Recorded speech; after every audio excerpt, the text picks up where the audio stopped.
A small party of adventurers pauses midway through their expedition. The chilly night becomes their excuse to warm themselves with a hot drink, yet none of them realize what's coming. None, except for one vigilant soul. His cup of coffee trembles slightly as the ground begins to quake. Someone shouts out that a mysterious entity, an emoji, is rapidly approaching their position. The command rings through the camp. Every member of the extermination unit must ready themselves for combat. A strange aura starts to drain their focus, dulling everyone's mental edge. To keep the squad from falling into chaos, their captain urges them to remain steady and hold formation. And among those soldiers stands our protagonist. With the support of the buffers, our hero channels his abilities. He launches himself toward the monster in a single, forceful leap. The collision erupts into a violent surge of energy. Now, at 26, he's merely taking a short break from his exhausting job. It's been 3 long years since things began to crumble. That was when his father was struck by a fatal disease known as Manhwa reflex syndrome. The illness emerged soon after an interdimensional portal tore open in the sky. What looked like a divine miracle for some turned out to be a curse for others, and only the chosen, those called players, were capable of resolving these disasters. Because of this, players gained immense fortune and social status. Meanwhile, his sister sacrificed all her wedding funds and even took on part-time jobs. Despite all her efforts, financial troubles became unavoidable.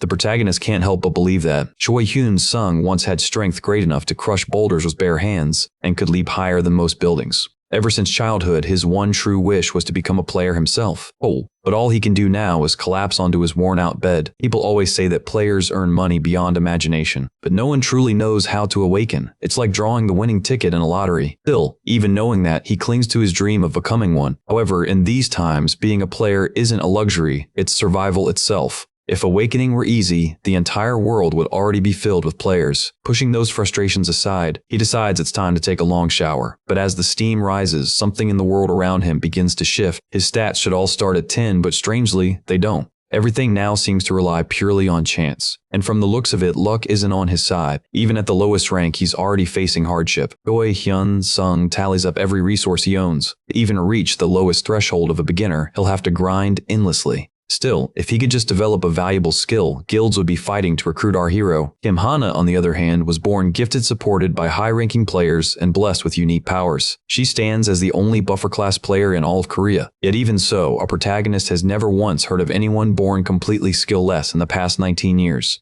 Choi Hyun-sung's curiosity deepens as he examines what lies before him, though part of him already expects disappointment. Then, an extensive list suddenly unfolds across the system screen. Our hero stares in awe. It's astonishing. Perhaps he can make use of these items within the system, especially those legendary tier weapons that appear before him. Choi Hyun-sung makes his selection carefully. Moreover, there's an overwhelming variety to choose from, until his eyes land on something peculiar, an elixir. It feels as though this strange system is trying to turn him into a merchant. Usually, the wealthy go after tank-type skills or defensive gear, but the protagonist decides to explore those possibilities first. He starts to feel drawn toward these potential items. With the right planning, our hero could grow dangerously overpowered. The item he picks up is a small crimson stone. When he swallows it, it supposedly raises his power by just a single point, yet the sensation that surges through him is far more overwhelming than expected. Afterward, he continues making a few more purchases. But soon, our hero discovers something unpleasant. The system deducts 20% of his total gains. Though it feels unfair, he knows he has no choice but to comply. Hours later, his desk is stacked with shimmering stat gems. Later, upon arriving at the testing hall, a receptionist greets him and asks what kind of assistance he needs. The warden overseeing the place remarks that no one of his age has ever awakened so late. That's when he catches a glimpse of his reflection in the glass. For reasons unknown, his face looks aged like that of an old man. A nearby security guard rushes to help the frail figure who has collapsed on the floor. It's in that moment Choi Hyun-sung realizes nothing in this world ever comes without a price. He slowly opens his apartment window to clear his thoughts. Then he notices something alarming. His stat points are dropping. It turns out those aren't just numbers. They represent his very lifespan. Thinking back on everything that's happened, he calculates that he has roughly a year and a half left to live, meaning he must find a way to earn more points soon. Determined, Choi Hyun-sung decides to test something. His old Nintendo console. First, he powers it on to run a simple test. A strange message appears on screen, instructing him to insert the console into a floating light. When he presses the device toward the glow, it vanishes instantly. In the next moment, his Nintendo shows up for sale within the system's marketplace. Apparently, the integration succeeded. Judging by its specs, he figures the 40 games stored inside might just be enough to generate income. The console is now officially registered. Since every day the same type of items appear in the listings, he assumes competition among players will soon increase. At last, Choi Hyun-sung's condition starts returning to normal. Nearby, a woman curiously studies a peculiar watch. She can't quite understand why it behaves so strangely. but something about it convinces her it's special. Then another notification appears on her screen requesting mobile data access. Judging by her confusion, she's clearly never used a smartphone before, but after fumbling with it for a while longer, she finally begins to understand. She comes across something that immediately catches her attention. It's a spell referred to as mirror magic. She finds it hidden among the video settings. What appears on the screen completely astonishes her. The video filter adds a digital hat right on top of her head. The girl giggles softly and snaps a quick selfie. Judging by her reaction, she clearly enjoys the result, so much so that she starts taking picture after picture. Deep down, she wishes she could afford every single item available. But someone else had stolen that opportunity from her. She inspects the object again, yet feels no trace of magic emanating from it. In frustration, she bursts into an uncontrollable fit of anger. Meanwhile, our hero realizes he's ended up with even fewer points than before. Things have unfortunately taken a downward turn. Around the same time, a new novice joins the system. A sudden notification arrives stating that a complaint has been filed under Choi Hyun-sung's name, accusing him of selling faulty products, and warns that another report could get him banned. This message completely blindsides the young man. Hyun-sung never even knew such a complaint system existed. His immediate goal now is to lower the prices of all his listed items before things get worse. But before he can do anything, a wild notification pops up out of nowhere. Every single item he posted has just been sold. His earlier fear that no one would ever buy from him vanishes in an instant. Encouraged, our hero boldly raises his prices even higher. But soon after, another message reports that 70% of his goods were labeled as defective, putting his account on temporary suspension until the issue is cleared. The incoming reports mention trivial complaints like cell phones that turn off randomly, beers, and other everyday items that the buyers apparently don't know how to use. The messages even include threats demanding the protagonist to replace them immediately. If he fails to resolve these cases, he'll face a 3-month inactivity penalty. Our hero considers sending out new phones and chargers to calm things down.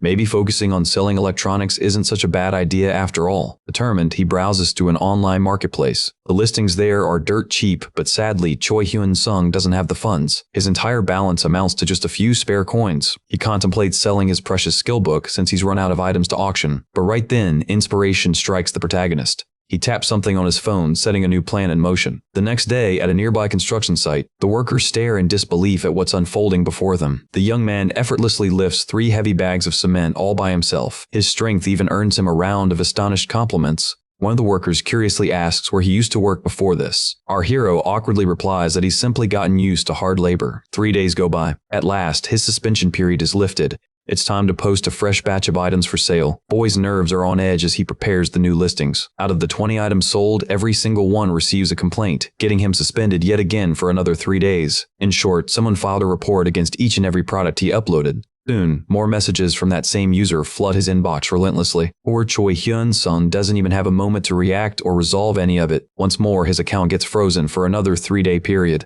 And if this pattern continues, that suspension will soon turn into 3 whole months. Back at the construction site, people still can't believe what they're witnessing. A young man capable of showing such extraordinary strength. 3 days later, with his wages finally in hand, our hero begins to piece things together. He's convinced the person behind all those complaints is a malicious, out-of-control buyer. Ironically, this time he hadn't even planned to sell something as simple as a pair of batteries. Finally, his account is unlocked once again. Without wasting a second, he uploads a new item for sale, and right away, it gets sold in an instant. A notification appears confirming the first successful transaction, and moments later, 4 additional sales follow one after another. Choi Hyun-sung can't help but celebrate his small victory. Now that business is back on track, he's already thinking about listing more devices, maybe phones or even game consoles. But before doing that, he realizes there's something more important to take care of. Perhaps it's finally time for him to register as an official player. To obtain a registration card, applicants must complete a strict 3-week training course. Anyone who fails can retry once, but failing twice permanently revokes their eligibility. Awakening alone doesn't automatically qualify someone to become a dungeon raiding player. Fortunately, Choi Hyun-sung passes his test without any difficulty. The instructors applaud him for breezing through it with confidence. A nearby girl mutters that such praise sounds a bit harsh to others, but he doesn't mind in the slightest. The receptionist proudly announces that his player card has been issued. Our hero feels a deep sense of pride and relief. He's finally earned his official hero license. Now he can legally trade his skill book, and with the profits from dungeon hunting, he hopes to earn enough to treat his father's illness. Of course, every expense he covers must go on his credit card. Sadly, life in this world demands a steep price for everything. Around him, various guilds are loudly recruiting new members to fill their teams. The current market is especially desperate for tanks and healers. On his status panel, It's clear that our hero's stats have improved drastically, and his unique skill revolves around trading and item management. With numbers like those, he could easily join any party he wanted, but that's not what he's after. His plan is to hunt low-rank rabbits solo and pretend that the rare ability he wields came from talent, not purchase. Choi Hyun-sung steps forward toward one of the shimmering portals. A staff member asks if he truly intends to enter alone, and he confirms that he does. Even seasoned players hesitate to do such a thing. After all, this world is no game, and the danger is real. Or the guard shakes his head, wondering how anyone could be so reckless. The man mutters that arrogant types always learn their lesson the hard way. And with that, our hero officially sets foot inside the dungeon. Nearby, another group is struggling against a horned rabbit beast. To open the fight, their tank shield race steps forward to intercept. The creature lunges, crashing straight into the defender's barrier. And despite completing 3 weeks of training, everyone here was just an ordinary civilian not long ago, which makes it nearly impossible for amateurs like them to bring down a monster. After receiving a quick healing spell, the tank rises again to continue the fight. The horned rabbit staggers backward as it takes a direct hit. At that exact moment, the group attempts to seize the opportunity presented before them. One of the warriors steps forward, swinging his blade in a desperate attempt for a lucky strike. The rabbit tries to defend itself, yet its efforts are completely futile. Fortunately, the warrior's sword finds its mark and hits the creature directly. Meanwhile, the guards stationed nearby remain indifferent, not even glancing at the commotion. It appears they only intervene when someone's life is truly at risk. Still, our hero's stats alone are enough for him to handle things solo. The two figures nearby, an assistant and a healer, are members of Guild Number 1, Siwoo. The girls seem uneasy, perhaps because they've been out hunting for 15 long days without rest. Jo-sun glances toward the boy, wondering whether he arrived alone or got separated from his party. He quickly rules out the latter, noting that he doesn't have a single wound on him. Clearly, he's just a rookie wandering around on his own. Both women silently conclude that he must be a fool. He doesn't enjoy the feeling of being underestimated, but he endures it for the sake of his family. Soon after, she notices her partner's body stiffen with tension. Normally, hunting monsters around one's own level grants a fair amount of experience and items. But if the creature's level is 20 or more below yours, there's absolutely no reward. With nothing better to do, she continues watching. Yet, a strange sense of unease fills the air. Something feels off. Troy Kunson can't hide his disappointment. With a single, powerful swing, he cuts through all the monsters surrounding him. Suddenly, another one leaps toward him. Because of this battle, he earns 2 unique attributes. Ranking up to rare from this alone isn't bad at all. It could just be pure luck, but she's not convinced. Deep down, she truly wishes to recruit our hero into her guild. Before she can continue her thoughts, 2 people suddenly call out to him. Our hero turns to see the players approaching. They're both dressed in custom-designed outfits and equipped with top-grade armor. The girl casually says she decided to walk over and meet him herself. Then she asks if he's required to show them anything in particular.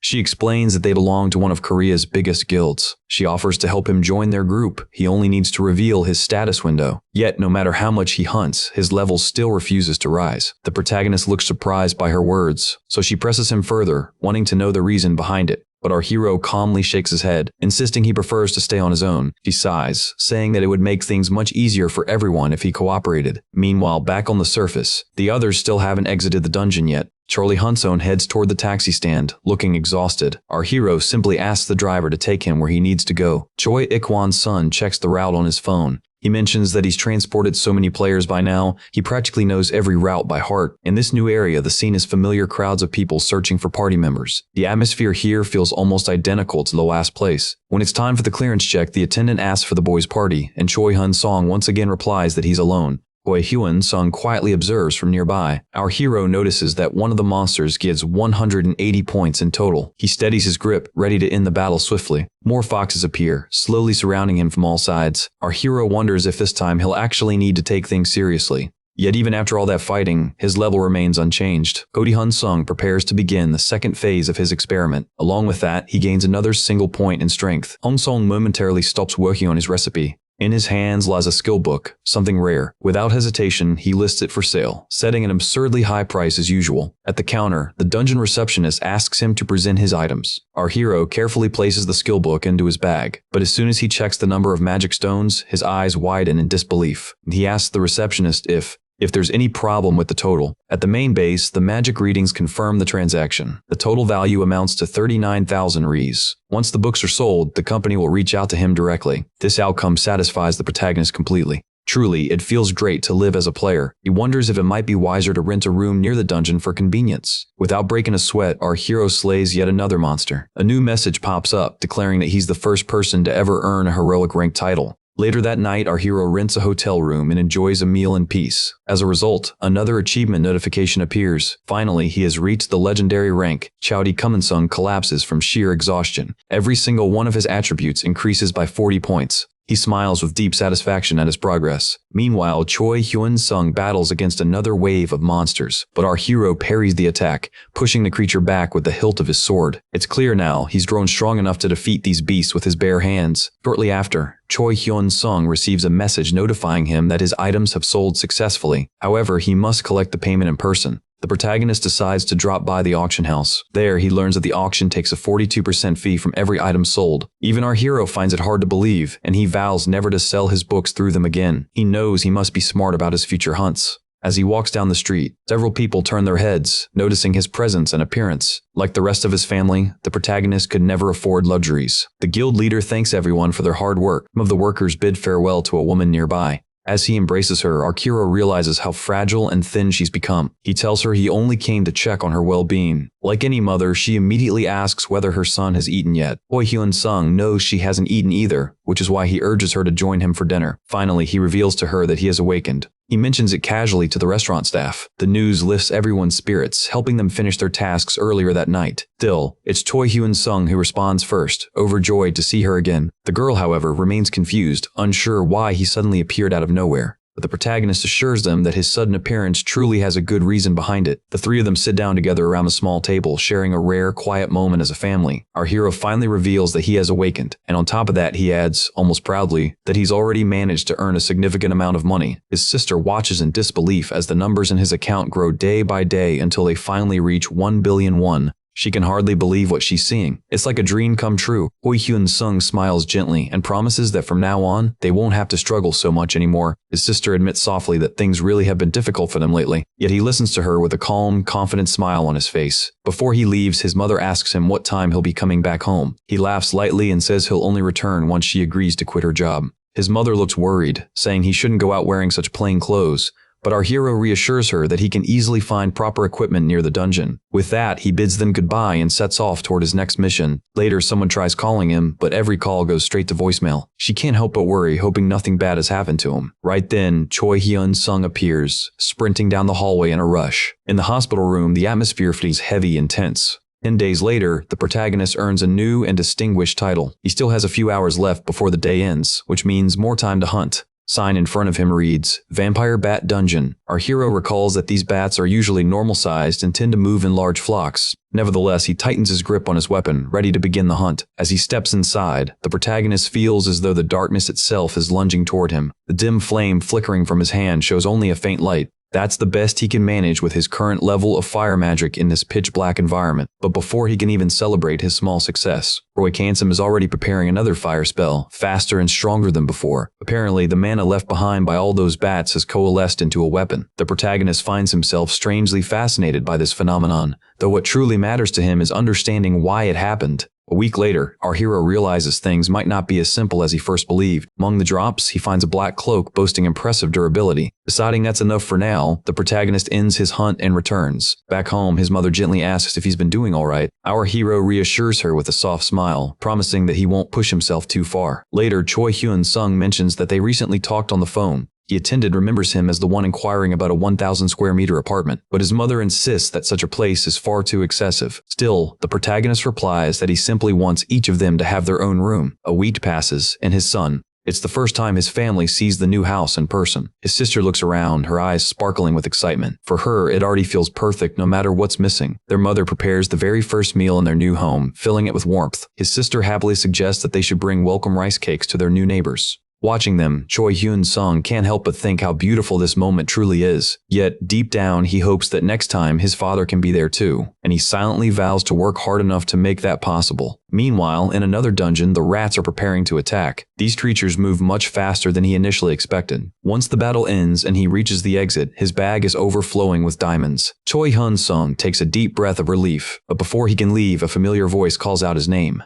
This time, the woman insists on properly introducing herself. She politely asks if he can spare a moment to talk. The guildmaster has reviewed Choi Hyun-sung's player profile in detail. However, the girl still doesn't believe that means the protagonist possesses a unique ability. Naturally, Lee nods in agreement with her skepticism. They start discussing how he was discovered, but the details remain vague. That's when the protagonist remembers the contact card he received earlier. Our hero immediately begins questioning the woman about it. Taking his cue, the negotiation specialist steps in, trying to calm the situation. He politely asks if they can continue the conversation more peacefully, but Choi Hun-sung merely shakes his head and walks away without another word. The recruiter watches him leave, realizing things aren't going according to plan. So he asks if he could perhaps visit our hero at his home instead. Those words catch the protagonist completely off guard. Go, who's observing nearby, mutters that it's obvious they're trying to recruit him. Our hero firmly replies that he has absolutely no interest in joining any guild. The recruiter admits he expected that response and apologizes if he came across as pushy. Still, everything he says seems to bounce right off the protagonist. On top of that, he speaks far too quickly, barely giving anyone time to react. Our hero then asks bluntly how much the signing bonus and annual salary would be. Bo explains that it all depends on the individual's level and stats, and at that moment, our hero realizes they're starting to reveal their true intentions. But even so, the recruiter assures him that he can guarantee at least 100 million won signing bonus and a 10 million annual salary.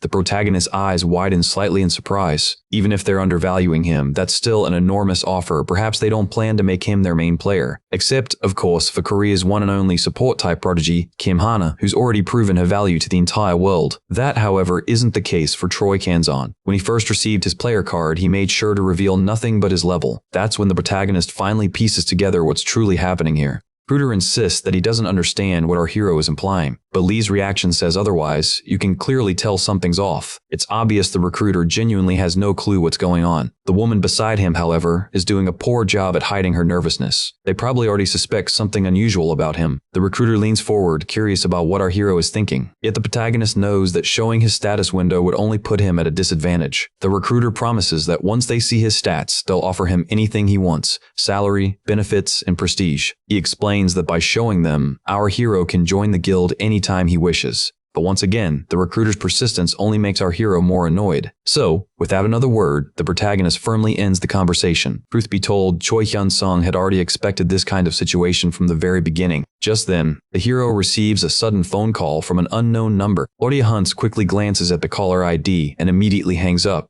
Later, when our hero returns home, a new message notification appears on his device. Once again, someone is trying to contact him to discuss joining their guild. This time, the protagonist takes a deep breath and picks up his phone. Soon, he'll finally have enough money to purchase the elixir. The next dungeon he plans to tackle is inhabited by the Red Mane Wolves, recommended for adventurers between levels 15 and 20. Unlike the previous area, this place is bustling with players, busy yet not overwhelming. Most of the monsters here are weak enough that they go down in just one hit. For today, his goal is clear. He's aiming to earn the title of Wolf Hunter. The creature standing before him now is a vicious, two-headed hound. A nearby player rushes forward, desperately trying to assist his companion.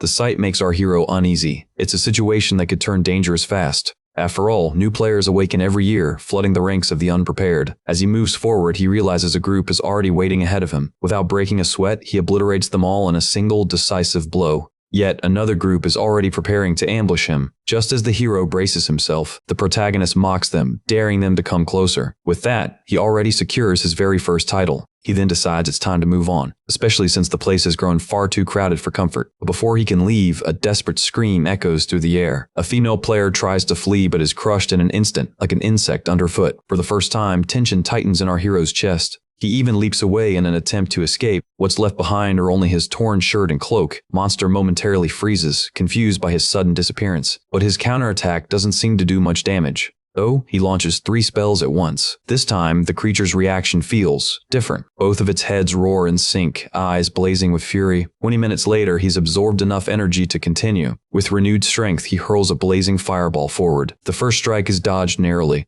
At this rate, the protagonist seems poised to win the battle quickly. But then, the enormous panther begins regenerating at a frightening pace. Our hero notices a skill in his system list, one that could turn the tide. Unfortunately, it's costly, and he's worried about the toll on his health. Still, he prepares to attack, hoping to land the critical hit. The first shot misses completely, but the next one connects perfectly, exploding one of the panther's heads. When the smoke clears, he realizes his mana has been completely drained. Only the guards remain stationed behind him now. One girl in the party begins to question if pursuing this monster is truly wise. Another refuses outright to continue any further. but their leader insists they can't abandon others who might be in danger. That statement sparks a heated argument among the group. One player tries to calm them, reminding everyone that now isn't the time. Meanwhile, the monster continues rampaging, showing no sign of exhaustion. Our hero steadies himself and conjures another spear of fire, but he knows if he misses this one, it's all over. For a long moment, the two adversaries lock eyes, unmoving. The protagonist tightens his grip on the fiery spear. It's time to end this once and for all. He braces himself, ready to face whatever comes next.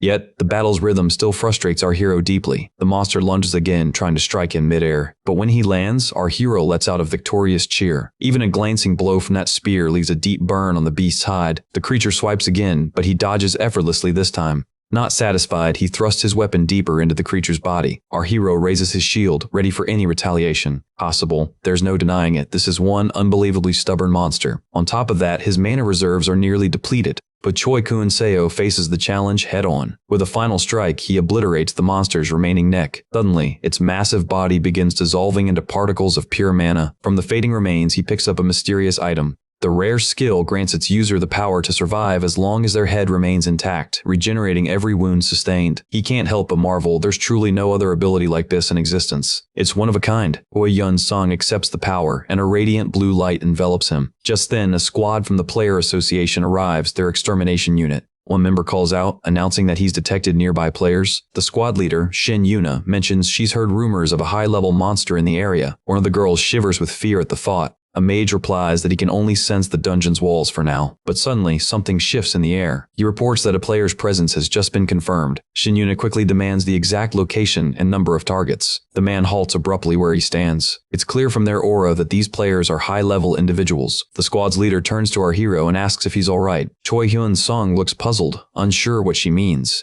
He admits that, yes, he encountered the creature. That's when realization dawns on Shin-chi's misunderstood the situation. She promptly apologizes for her mistake. Then she offers to help, handing him a vial meant to heal his injuries. She explains that all he has to do is spray it over his hand and let it work. The leader gives him permission to proceed. Choi Han-sung then describes the beast he fought, a massive, black-furred, three-headed jaguar. The protagonist continues, explaining that the monster was as large as a house. Shin Yuna thanks him for the information. One player wonders aloud whether the monster might have escaped through the portal. Shin concludes grimly that since it has already tasted blood, it will surely return. This time, all she can do is hope. For the sake of someone who lost their entire team. Determined, Shin decides to go back and speak with him once more. The mage and her team asks what's troubling her. The tank insists that she's overthinking and that the man will be fine. After some hesitation, she nods. In the end, her team agrees to wait while she returns. As she climbs back up the corridor, she notices something odd. Dark stains mark the dungeon wall. But no matter how long she searches, the boy is nowhere to be found. Back in his apartment, the new surroundings feel strangely comforting. Even though the regeneration effect is gradual, when combined with healing magic, it proves incredibly practical.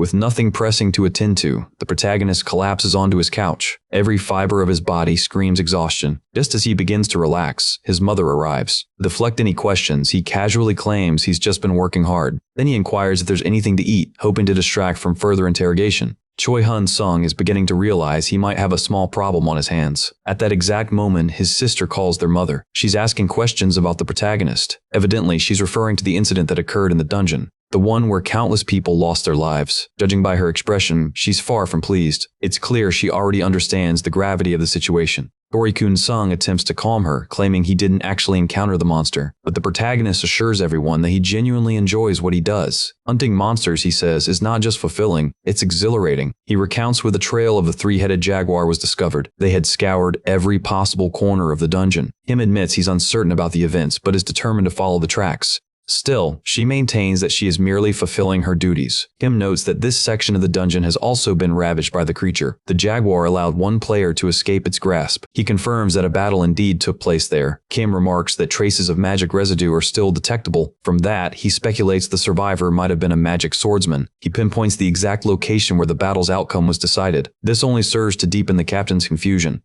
Kim remains puzzled by the previous claim that the player was a mage. Shin herself is completely bewildered. Not only are magic swordsmen and mages uncommon, but they're also generally considered mediocre classes, especially in an environment marred by constant conflict. There's no conceivable way a regular player could have achieved this feat, she thinks. Most players would not even have reached level 50. Moreover, no guildless player had entered this dungeon. Shin asks if there's a method to track this mysterious player. Kim, who specializes in monster tracking, promises to try even though it's primarily outside his skill set. Using his special powers, he discovers that immediately after the battle, the player's trail vanished completely. In this terrain, it would be nearly impossible to trace the player using magic alone. If a player isn't actively in combat or channeling magic, detecting them is extremely difficult. She apologizes for the confusion. Kim also offers an apology, admitting he still has much to learn. Ultimately, they close the case with the investors. Shiden emphasizes that every player who entered that dungeon must be investigated. She speculates that whoever defeated the monster must possess strength exceeding level 100. If such a player exists, she asserts, the association must recruit them. They cannot afford to lose all talent to guilds. Initially, the association wielded significant influence. The player base was both vast and powerful, the Sabatori, but over time, the association's influence waned as guilds consolidated power. One reason was placing politicians who didn't understand the field in leadership positions. They prioritized patriotism and paid players poorly under exploitative contracts. In contrast, Kiel, backed by outsourced MIA investments, could afford fairer, more generous compensation. The association launched an internal investigation, removing corrupt politicians, but it was already too late. Under new leadership, contracts were raised to compete with guilds, actively pursuing promising players. Yet, in comparison to the guilds, they remain weak. Shim stresses that this rookie has the potential to become a top-tier player. They cannot afford to miss this opportunity. Choi Kansung aims to finish clearing the Red Wolf dungeon. After all other dungeons have already been completed. Meanwhile, in another city, measures are taken to ensure protection. Perhaps it's simply a matter of knowing how to utilize it. The complication lies in it being a passive skill. He is also not supposed to sustain injuries. The guards stationed at the dungeon entrance cannot be trusted. The protagonist must avoid detection by association staff. He's certain the association and guilds are operating a covert cartel. Our hero needs to devise a plan. He recalls seeing something available for purchase. Without a doubt, it's a skill he will need. The book materializes instantly in his hands. Naturally, he agrees to learn the skill. Without hesitation, he commits to the choice. Roy Kansum is older now, seasoned and more experienced. He activates his personal space skill. A portal manifests before him, confirming the skill worked. Inside, the space is far larger than anticipated. It dwarfs the tiny studio apartment he once called home. Once satisfied, he closes the portal. Now he is ready to step out and hunt monsters. Another night of adventure awaits. Of course, there's always someone keeping watch.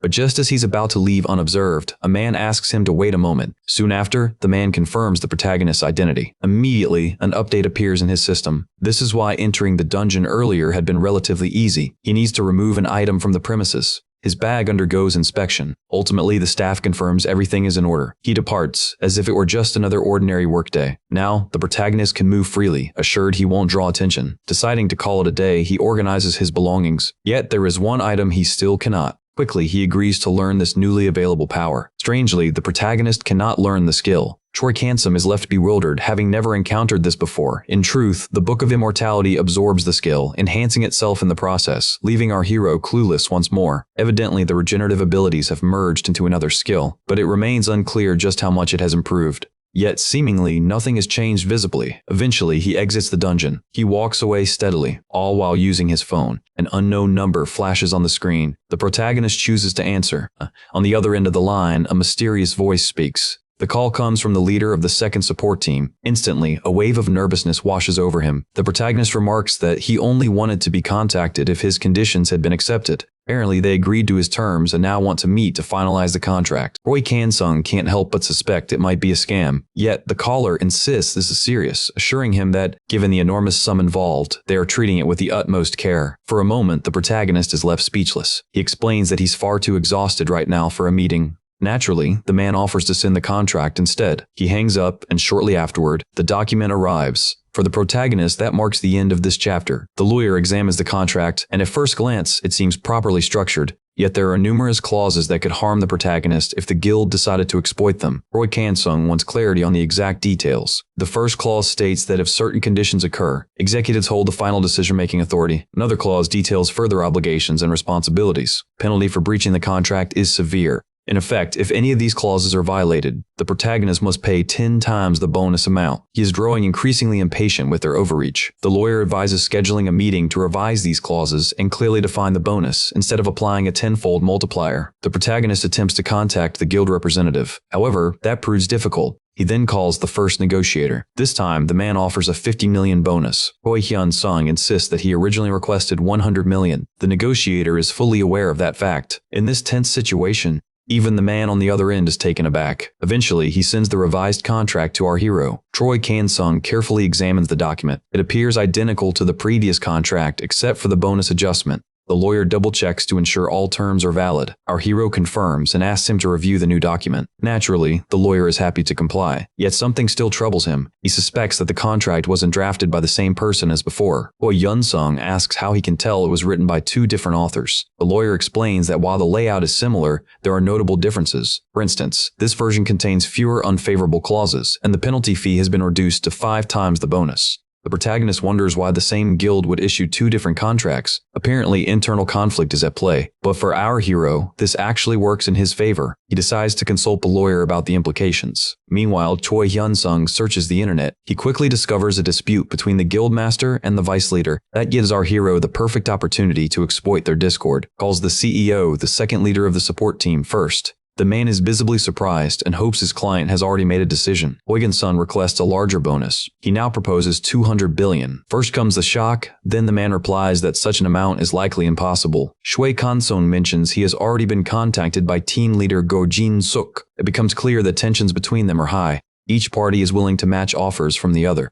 Obviously, the two despise one another. Next, he calls Go. The team leader is pleased, asking if the hero has reviewed the contract. Protagonist confirms and mentions that he even intended to sign it. Naturally, Go proposes an in-person meeting, but Choi Yun-sung interrupts, clarifying. Our hero says he will send the contract he received via message. Go asks for a moment to examine the document. Upon receiving it, the protagonist tells them to resolve their internal disputes first, then negotiations can proceed. Till that happens, a 100 billion bonus is far too low. He now proposes 200, though 300 would be more appropriate. Then he hangs up the phone. The protagonist begins editing the audio from the call. Immediately afterward, he discards his phone entirely. Both sides listen to the modified audio and their reactions reveal displeasure. The vice leader wonders where Choi Hyun-sung has gone. CO notes that the protagonist hasn't appeared in the dungeons they manage. The boss erupts, declaring him useless. All because of the chaos caused by Choi Hyun-sung and Gilsplin 2. The dispute between the leader and vice president complicates matters further. Sia was fortunate to access the association's records, though technically it skirts legality, yet that isn't the most pressing issue. His boss demands to know if the protagonist has joined another guild. Chio doubts that he has. As the door shuts, even a cup is smashed in frustration. See you at the walkthrough, he mutters while moving down the hallway. He carefully avoids everyone he encounters, all because of the leaked audio. Consequently, most teams have sided with the opposing faction. Meanwhile, the protagonist earns 600,000 per day. Slowly but surely, he's achieving his goals. Sales are steadily increasing as well. If he continues at this pace, he will reach his objective soon. Our hero has only one minor complaint. It's that electronic devices can't be brought along in some situations. Roy Konsum asks if there's a way to rank up. He can register far more items than he currently possesses. Evidently, 10 billion points are required to reach the next level, and our hero is already halfway there. As he converses, a monster suddenly approaches from behind. He attacks swiftly with his spear. The creature receives a boot to the face. It crashes heavily to the ground. Then the protagonist conjures a magic missile, obliterating the monster entirely. The situation quickly becomes more complex. A group of monsters emerges, surrounding him. The entire group lunges at him simultaneously. In response, our hero triggers his fireball spell. The explosion sends them flying in all directions. Yet that's hardly the end. They come charging again, undeterred by pain or fear. Our hero begins to grow visibly irritated, so much that his hand instinctively reaches for his sword. This time, he takes the initiative and moves to strike. The monster never even gets a chance to react. Troy Henson moves with astonishing speed. In a single swift motion, he cuts down 2 enemies at once. His blade drinks up the blood that splatters across its edge. Every opponent here still falls in a single decisive blow. Yet even as they drop, a new wave of grievances comes his way. Choi Hyun-sung is starting to lose his patience with the situation, and all the incoming messages echo the same frustration. It's apparent he deals in a wide range of merchandise, but the only products you purchased from the protagonist were those powered by batteries. If it were about electronic devices, it might be a different matter. Still, he's demanding that the prices be lowered. Our hero can't help but question, why should he agree to that? At first, the protagonist feels a bit puzzled, but it doesn't take long for him to catch on. Ro simply wants to test how far the protagonist can climb. He doesn't truly believe he can be beaten. Ro too once began as a newcomer blessed with the buy and sell skill. Through it, he rose to become the dominant ruler of his own planet. But that rise was far from effortless. Earning points had always been a grueling struggle. Ro understands the usual routes: hunting, purchasing skills, growing stronger. He knows that those who can sell rare items from their worlds, even under monopolized control, are the real power players. Gro has eyes and influence spread across every corner. He buys up all of one person's items, then forces that seller into a 3-month suspension. Once that's done, he repeats the process over and over. It doesn't matter who the opponent is. His tactic always works. In the end, sellers are forced to trade according to Gro's whims. He then seizes control of the item monopoly and proceeds to suspend the next seller who stands in his way. But this time, something feels off.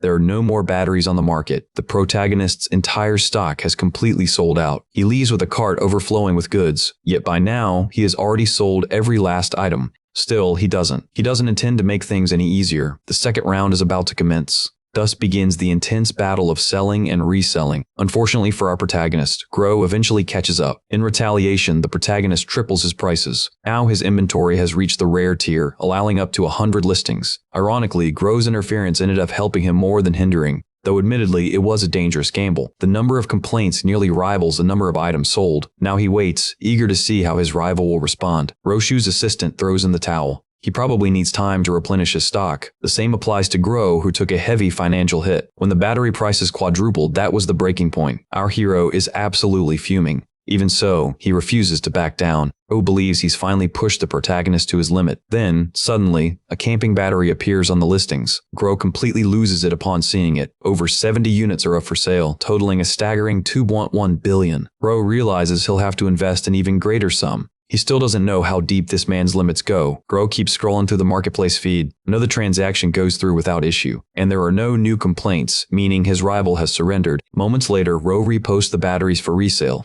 The protagonist bursts out laughing at the sheer desperation of that move, though in a twist of irony, it only boosted our hero's overall sales. Back at home, the protagonist catches sight of something that makes him consider upgrading his shop. Maybe he stumbled upon something intriguing. The demon girl, meanwhile, notices an arcade cabinet on display. She hesitates, unsure if it's worth the purchase. Choi Hyun-sung clearly has more money than before, but to advance to heroic rank, he needs to hit the trillion mark. For reasons unknown, that final stretch proves absurdly difficult. Our hero knows it'll take time before he reaches that milestone. Once he does, he'll finally be able to sell high-grade items like the elixir his father desperately needs, and perhaps he'll gain extra perks beyond just expanding his sales slots. Stirred by that thought, he leans back slightly. Checking his shop, he sees a flood of product reviews. The first one, by a user named Barracut, praises the Nintendo console for being fun, but the next ones complain it's useless. The same Barracut then trashes the shaver, saying it's only good for people with beards, and others agree with him. His username pops up everywhere, leaving reviews on all of the protagonist's items. For the new battery, however, buyers are furious, claiming he only released the superior model after they'd already bought the old stock. Aside from that, reviews for the arcade machine are looking positive. The protagonist opens his purchase window to check the listings. There, he spots a dragon egg for sale, but the price tag is outrageously high. Choi Hyun-sung lies on his bed, letting his imagination drift, when suddenly his phone rings. It's his mother. Our hero wonders what made her call at such a late hour. She asks if her son knows anyone named Soo Davon. At first, the protagonist draws a blank, but then Choi Hyun-sung recalls exactly who that person is. His mother explains that Soo came to visit her house. Choi Hyun-sung tells his mother he'll give the man a call later, but he firmly instructs her not to open the door for him under any circumstance. Naturally, she's worried, but her son assures her that he'll explain everything soon. Before hanging up, his mother pleads for him to be careful. He reassures her, saying, everything will be fine. Not long after, Choi connects the call. The man on the other end sounds genuinely pleased to finally speak with our hero. Without wasting time, the protagonist demands to know why he went to his mother's house. The man insists it was merely a casual visit, nothing more, no hidden motives. He explains that since the contract is relevant to his father, the hero's mother should also be informed, but our hero argues that he's the one who will be signing the contract. Siyu, however, claims such a decision must involve family approval. The protagonist flatly disagrees. Even after he managed to get the requested amount approved on his own, Choi Hyun-sung clearly views the contract differently. Siyu pretends ignorance, acting as though he has no idea what's going on. That only irritates the protagonist further. He knows the man is fully aware of the contract clauses. Siyu calls it a simple safety measure written into the agreement, and adds that if the protagonist performs as expected, there's nothing to worry about. Steve Leesman attempts to intervene, saying it doesn't really matter, but his voice trembles, and the nervousness seeps through the call unmistakably. They clearly don't understand the guilt and danger surrounding this deal, nor do they comprehend how his abilities truly function when they see his level marked as 1. The protagonist abruptly declares that he's ending the call. Before hanging up, he warns the man he'd better never approach his mother again. That's his final warning. Once again, Siyu is left with nothing to show for his efforts. Frustration and anxiety wash over him after yet another failure. He immediately contacts his team leader. The man asks whether they've managed to locate Choi Hyun-sung. Apparently yes, but there's a catch. The protagonist isn't currently within any guild-controlled zone. The sales leader doesn't want to completely destroy the hero's life. Meanwhile, Choi Hyun-sung is out shopping again. After all, his items have been selling exceptionally well lately. As he scrolls through his phone, his virtual cart fills up once more.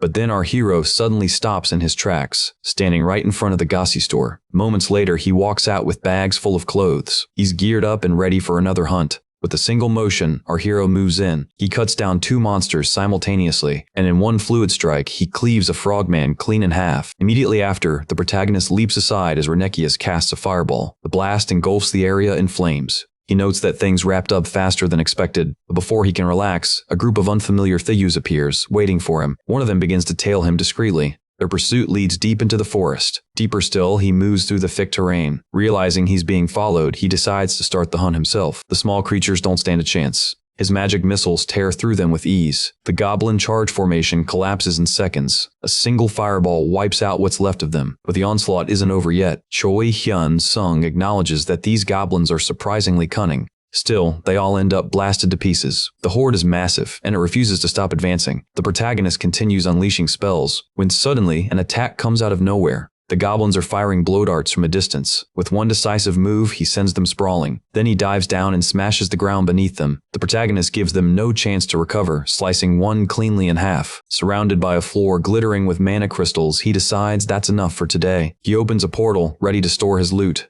But a voice calls out, a man demanding to know who dares trespass in his hunting grounds. And the man isn't alone. Judging by their expressions, they're clearly after Choi Hyun-sung. Naturally, our hero doesn't understand why they're targeting him. Their leader steps forward, declaring that no one hunts in his territory without permission. He demands the protagonist hand over all his magic stones. Choi Hyun-sung calmly warns them they're making a serious mistake. Any accidental death out here could easily be blamed on a monster. His message is crystal clear, yet they still dare to threaten him after witnessing the battlefield he just created. Their leader orders his men to attack. The group rushes forward, weapons drawn, but Choi Hyun-sung is already in motion. The first spear flies past his head. The rest charge in right after. The protagonist kicks one of them aside, sending the bandit crashing into a tree. Another raises a black blade and swings, but a single punch knocks him out cold. Not just the leader, but everyone else stands frozen in disbelief. Their outrage turns to panic, yet the protagonist remains calm. With a clean motion, he slices the enemy's sword in half. That one's finished. Another tries to rush him, attempting a sneak attack from behind. But at the last moment, our hero pivots sharply, and the man escapes with nothing more than a shallow cut on his shoulder. Choi Hyun-sung grabs him by the head and slams it hard into the ground, but our hero's patience is running dangerously thin. 3 more charge at once. Without hesitation, he opens a portal to summon a weapon from his inventory. A sturdy shield materializes in his grasp. Somewhere deep within the forest, a hidden observer watches his every move. For this watcher, things would be far simpler if he could just take the target's life outright. The man steps out from behind the dense bushes. Mistaking our hero for a security officer, he hesitates for only a moment. But this one isn't just another random thug. He's clearly more serious. The group refers to him as their guildmaster. The guildmaster demands to know if our hero is the one responsible for the chaos before him. But before he can explain that they were the ones who started it, our hero is shoved backward. The insult hits deep. He's genuinely offended by the audacity. He retaliates with everything he has. Yet once again, his attack is blocked. Choi Hyun-sung easily deflects the guildmaster's strike without breaking a sweat. Our hero admits to himself, this opponent is strong. He's leagues apart from those low-level bandits from before. His sword moves faster than even the vampiric blade, and it's a good thing the shield held up. Realizing how dangerous this man is, Choi Hyun-sung decides he needs to retreat. He summons a fire spear in an instant.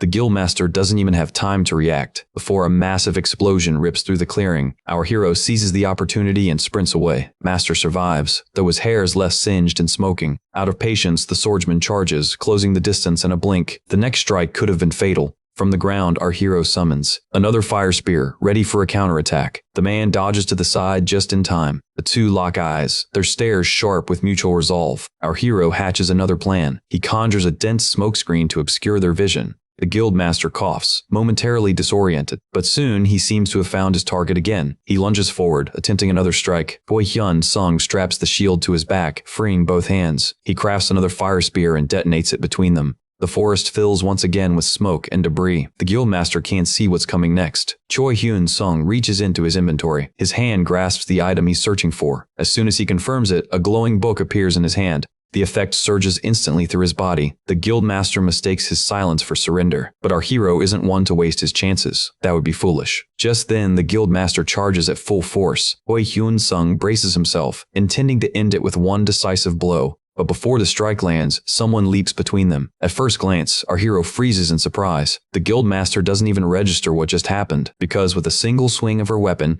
our hero's would-be killer collapses unconscious. He lies sprawled across the ground, completely defeated. The newcomer turns toward the protagonist, recognition in her eyes. She admits she was too harsh the last time they met. Choi Hyun-sung recalls her face. It all comes rushing back. The woman, now revealed as a teen leader, apologizes and says she's been observing everything since the start. She explains she's been tracking the ambush from the very beginning. With each word, Choi Hyun-sung grows more perplexed. Lee smiles lightly, maintaining a calm composure. Our hero assumes she's here to act as a witness and confirm the bandit's guilt, but she shakes her head. Her real goal was to gauge his strength. Once again, Choi Hyun-sung finds himself utterly confused. The woman decides to clarify everything. She introduces herself as Lee Shui, head of security for the Hero Association. She wasn't following the bandits, she says, and the protagonist acknowledges that with a nod. He asks if there's any record tying those men to prior crimes. She admits there's no solid proof yet, but they've been linked to several disappearance cases. That's the official term, though everyone knows the truth. They're suspected of murder.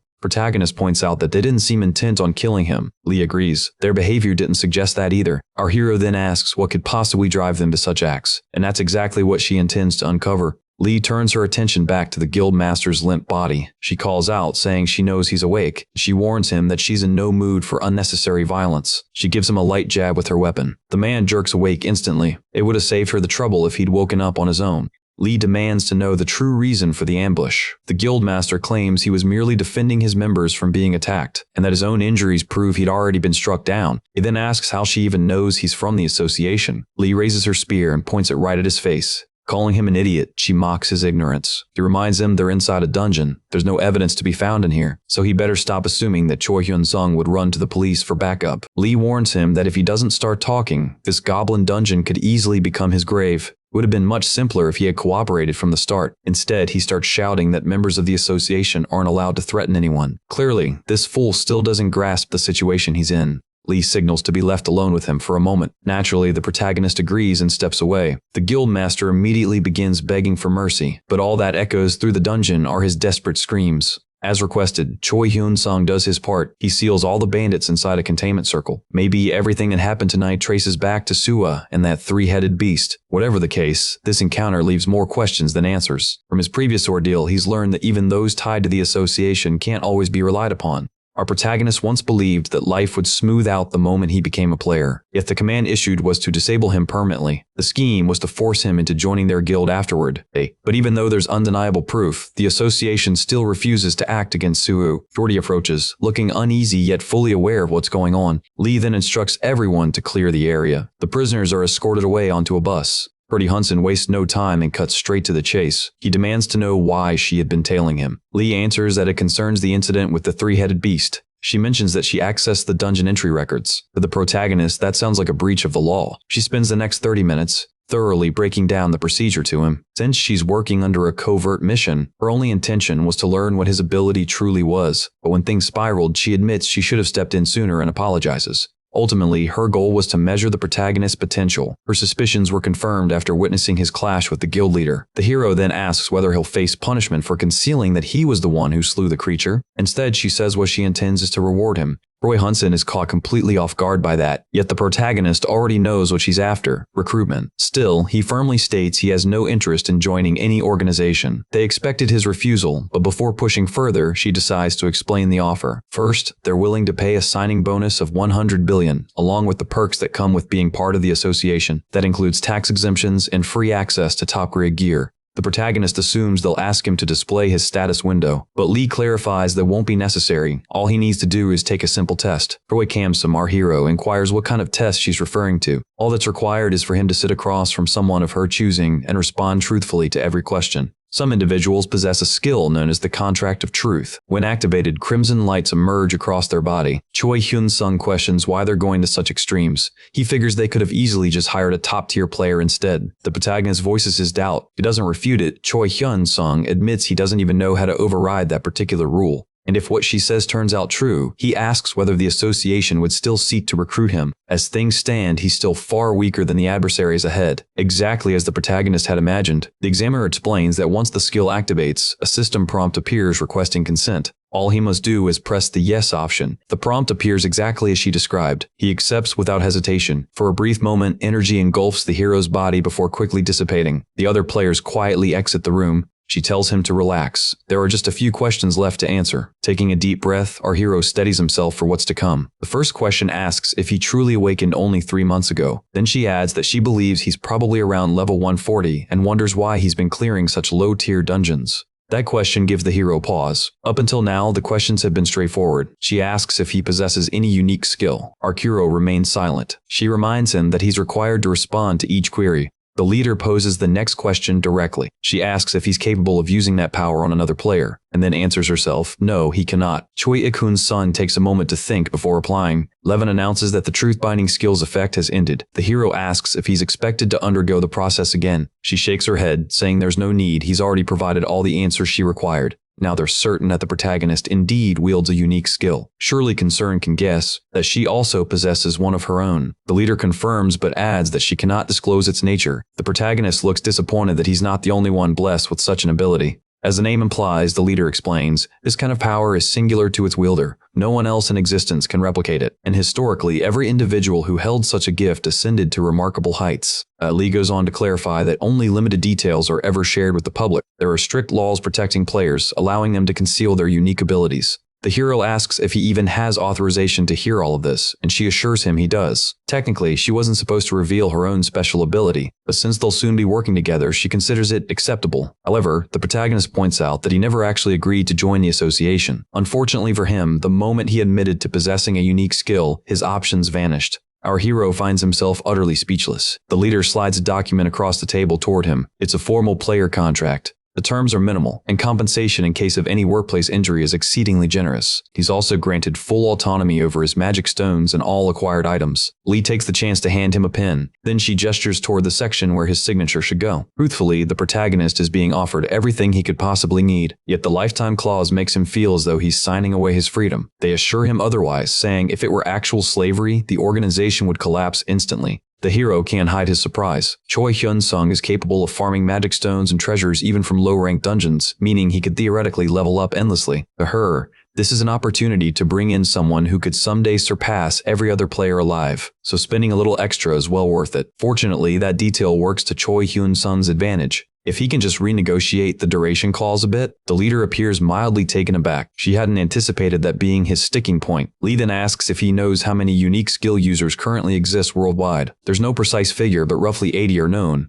And before Choi appeared on the scene, she had been the only one in Korea. Unique skills are exceedingly rare phenomena. She acknowledges that the lifetime term may sound unreasonable, but that's only because they can't afford to lose someone so extraordinary to another nation or private guild. Hence, they extended the contract for as long as humanly possible. Still, she admits that particular clause can be reviewed. Choi Hyun-sung requests that the contract be reduced to a maximum term of 1 year. She counters by proposing a 2-year period instead. Lee says she'll maintain the full signing bonus if they keep the current duration. The room falls silent for a moment. Once again, the protagonist tries to negotiate the contract, setting it at 2 years with a 20 billion bonus. But, true to his nature, if no issues arise with the association, they can talk about renewal later. However, if she declines, then no deal will be made at all. She asks if he's thinking of leaving for another country. Choi Hyun-sung answers that the protagonist simply wants time to understand how the association works before making a long-term commitment. He admits that the advantages clearly outweigh the drawbacks, but our hero insists on judging that for himself. Still, he doesn't want to end up bound to anyone like a servant because of it. Of course, if the place turns out peaceful, he'll stay, just not before seeing things firsthand. Choi Kam-sung considers the 2-year term more like an internship period. It's a deal where neither side stands to lose much, yet she can't authorize it on her own. The leader decides she'll consult with her superior and ask for a few minutes. Feeling somewhat satisfied, he agrees to wait. Choi Hyun-sung passes the time scrolling through his phone. Soon, Lee returns and says she's gotten an answer, but there's one condition attached. Naturally, our hero asks what that condition is, and whether the rest of the terms remain identical. Without hesitation, he agrees. She presents the updated document to him. Lee expresses hope that both parties will do well during this new arrangement, even if it's only for a short while. The protagonist signs the contract at last. Lee then suggests he at least upgrade his equipment since most of what he has is rented. His sword and cloak are rare grade items, so she figures replacing the rest should be enough for now. The next morning, they head to the association's equipment depot. The protagonist asks if everyone has access to such resources. Lee explains that not everyone does, but exceptions are made for someone like him. The hero feels genuinely pleased hearing that. Choi Hyun-sung, however, doesn't find the selection as impressive as he hoped. While waiting for his gear to be adjusted, Lee explains how the association's internal system operates. That's when the real part of the job begins. He'll be assigned to the surveillance division, but the leader clarifies. Their duty is to enter dungeons whenever incidents occur involving monsters or players and help stabilize the situation. The hero wonders whether he'll be of any real use, given that solo work can be overwhelming. He reassures him that he'll only be sent to dungeons appropriate for his level to keep things manageable. Lee also reminds him that she's his direct superior. If anything comes up, he only needs to contact her. Choi then steps forward, asking if he can mention a few issues he faced before joining. Apparently, those people even had access to his location data during hunts. The association already plans to issue proper punishment to that guild. Yet, the hero notices she doesn't look surprised by his story. She admits this problem's been going on for some time, and if it were her call, Sue would have been wiped out long ago. She shifts the topic to something else. Choi Hyun-sung says it's not a big concern since he rarely hunts in the same place twice, but the leader corrects him, saying that's actually a significant issue. He insists they need to reorganize personnel properly. Lee tells Choi Hyun-sung to at least inform her whenever he heads into a dungeon. That way, she can arrange nearby assignments for him. Then she hands over a company card to cover his expenses. Choi Hyun-sung suspects that's not standard procedure either. Lee warns that if others find out, they'll complain about favoritism. Officially, he'll be registered as someone constantly transferred between regions. Still, his superior admits she must do everything possible to ensure he renews his contract in 2 years. Her sweet tone hits him right in the chest. Later that day, back at the main building, the new jacket fits him perfectly. They hand him an identification card showing that he's now a full-fledged member of the association. He now holds both the authority to conduct surveillance and the capability to handle missions, which should simplify matters moving forward. The hero asks if he's free to leave. Lee says yes, though she casually reminds him about his upcoming off-duty period. Shorty steps up, asking his final question, when does he receive his signing bonus? She tells him it's already been transferred. Lee guesses he must have needed quick cash. His superior adds that the association has a stock supply, and she offers to take him there herself. The demand far exceeds supply, so items sell out almost instantly. Lee asks if he's sure about buying so many, warning that some might not be worth it, but the protagonist replies that, for him, any of them might prove useful someday. Lee declares that her work with him is finished for now. The vehicle he's using is fully insured, and he can treat it as his own. Shorty Kinsung waves goodbye to his superior. The president admits he'd hoped to keep the protagonist under contract for as long as possible. Slightly offended, the president insists he'd never exploit someone just because of a lifetime clause. Though, admittedly, he had taken advantage of her in the beginning. He explains that back then, circumstances were completely different. They'd only just learned about unique skills through her case. If it had been up to him, he would have forced the boy to sign that lifetime contract with $100 billion incentive. Lee counters that if that had happened, the information would have inevitably leaked beyond national borders. But the team leader clarifies she only said the chances would increase, nothing more. Though clearly, the man doesn't buy it. She teases that he probably knows her too well and can already guess what she's thinking. The president says he really doesn't. Frankly, he admits that if she hadn't stepped in, he would have done whatever it took to make Choi Hyun-sung accept the lifetime deal. Lee calls him a villain right to his face. The leader argues that, from a personal perspective, no one would ever want such terms. He even jokes, wondering what sins Cindy must have committed in a past life to end up working with her. Lee abruptly requests to terminate her own contract. Unsurprisingly, the answer is no. Confused, the president asks where she's off to, and she replies she's going back to work. Choi Hyun-sung transfers 1 billion won to his mother, hoping that will cover her living expenses. He only purchases one skill book of each regeneration type, aiming to evolve his immortality ability. Our hero heads out to browse an online store, even if the item fails to merge successfully. The explanation goes that passive skills are always linked to active ones, and while some active skills may be weak or rarely used, the hero intends to buy only those that are rare grade or higher. Shorty Kansan remarks that he used nearly the perfect amount of money for it. Now it's finally time for him to start spending those hard-earned points. The protagonist had an exceptionally good sales day today. He even managed to sell off some perfume, a bit of makeup, and several wristwatches. Afterward, our hero heads over to a second-hand electronics shop. As soon as he steps through the door, every staff member bows respectfully toward him.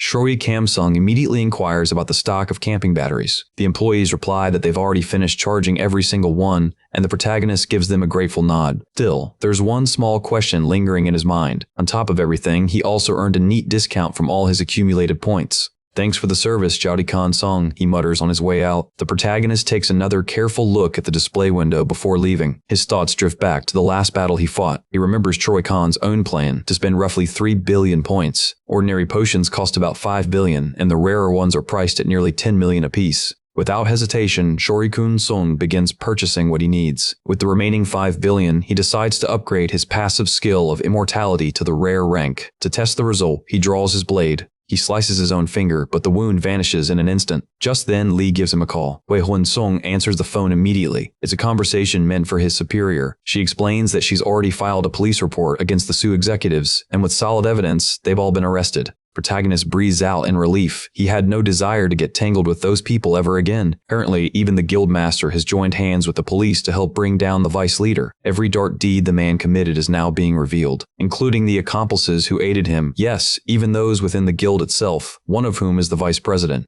Wei Hun Sung politely asks her to hold on for a moment. The news broadcast suddenly covers the guild case. The anchors call it a massive scandal, exposing how the Sioux Guild hired assassins, and that the vice leader has already been dismissed from his position. Reports also confirm that the guild had been sheltering fugitives. Oya Kon-san remarks that he's watching the same news right now. It's obvious that the vice leader won't escape punishment this time. All his former allies have started turning against him. The protagonist thanks his superior sincerely for the support. Wei Kin-sun promises to take her out for dinner as thanks. His superior laughs and tells him to set a date and let her know. With that, the two end the call. The protagonist lowers his phone and ends the conversation. For a brief while, he zones out until he suddenly remembers he still needs to purchase his skill books. He wonders if something will finally change this time. What he holds now is his last remaining skill book. He hopes that this one will make a difference, and at last, it does. Go-di-hon Sung lets out a triumphant cheer. Finally, he is ranked up. Now, his body can only die if both his head and heart are destroyed at once. Yet the thought of how much time and resources it'll take to reach the legendary rank sends chills down his spine. He decides that's enough for today. Time for sleep. Tomorrow marks the start of his very first emergency support shift. The next morning, Choi Hyun-sung arrives at the designated site. Can't deny feeling a hint of nervousness. The team members ask if he's the one assigned for today's duty. The room is packed with players of various levels. The protagonist nods, confirming that yes, this is indeed his shift. Some of the players eye him with a touch of suspicion. Then our hero introduces himself as a newcomer. One of the men smiles brightly, saying he's glad. A rookie was exactly what he'd been requesting.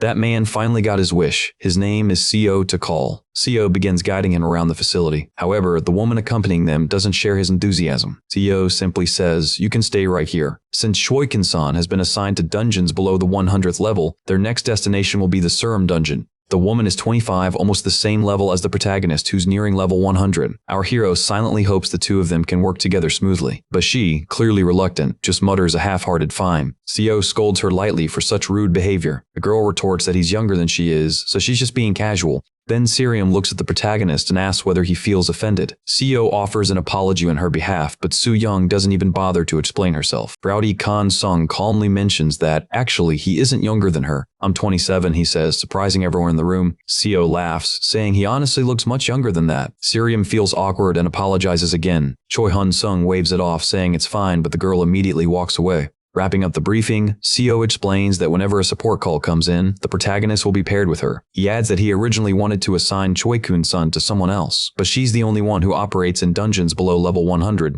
The protagonist assures him that it's no issue at all. What really matters is, his current stats already rival those of a level 200 player, meaning he'd be perfectly safe even alone. This is now Choi Hyun-sung's assigned sector, which means he's free to do as he pleases here, as long as he stays ready for dispatch at any time. The next day, our hero wakes up. Poor guy, he's overslept by nearly 4 extra hours. Still, having a salary feels pretty good, especially when he doesn't have to exert much effort. He even toys with the idea of taking night shifts and just sleeping on site. Suddenly, Choi Kansei notices something unusual. Subayong rushes in, announcing that they've just received a call. Fortunately, the protagonist was already geared up and ready to move. The girl explains that they got a report about a monster stronger than the dungeon's usual level cap. Rick Hunsing asks if it's safe for only the two of them to respond, and she insists they can manage. It's merely a level 70 werewolf appearing in a level 60 dungeon, and luckily there haven't been any victims so far. That's probably because the gap between the levels is only 10. Su Ryong points out that normally such incidents get assigned to even lower level zones. Choi Kun-sung guesses that this time they were called in simply because of staff shortages. The girl confirms that and explains once players pass level 50, there are no security officers deeper inside, yet most players are too used to being protected. Choi Kan-soon senses from her excitement that she actually enjoys these risky missions. Su Ryong admits they receive bonuses for entering dungeons, and since they're officially on standby, a little extra cash certainly doesn't hurt. Dorkun and Sun quietly note that this monster probably won't be an easy opponent. His partner smirks and tells him not to be scared. She suddenly begins to focus, and her body starts undergoing a transformation. Right before his eyes, the girl changes form entirely. The protagonist blurts out that she's turned into a cat. She quickly corrects him, declaring that she's a snow leopard, which, to be fair, still belongs to the feline family. Not wanting to anger her any further, our hero promptly apologizes. Soo-young warns that if he doesn't hurry, she'll leave him behind. The next instant, she darts ahead, swiftly widening the distance between them. Choi Hyun-sung can't help but think she's incredibly fast. Moments later, the girl spots the werewolf. Protagonist comments that her sense of smell rivals that of a hunting dog, but she shoots back, saying she's far superior to any dog. As they approach, the beast lets out a fierce howl, ready for combat. Soo-young leaps in and crushes the monster with a single devastating strike. Hoi Hun Suan finds her display of power a little intimidating. The girl remarks that the skill was expensive, so it had better deliver results.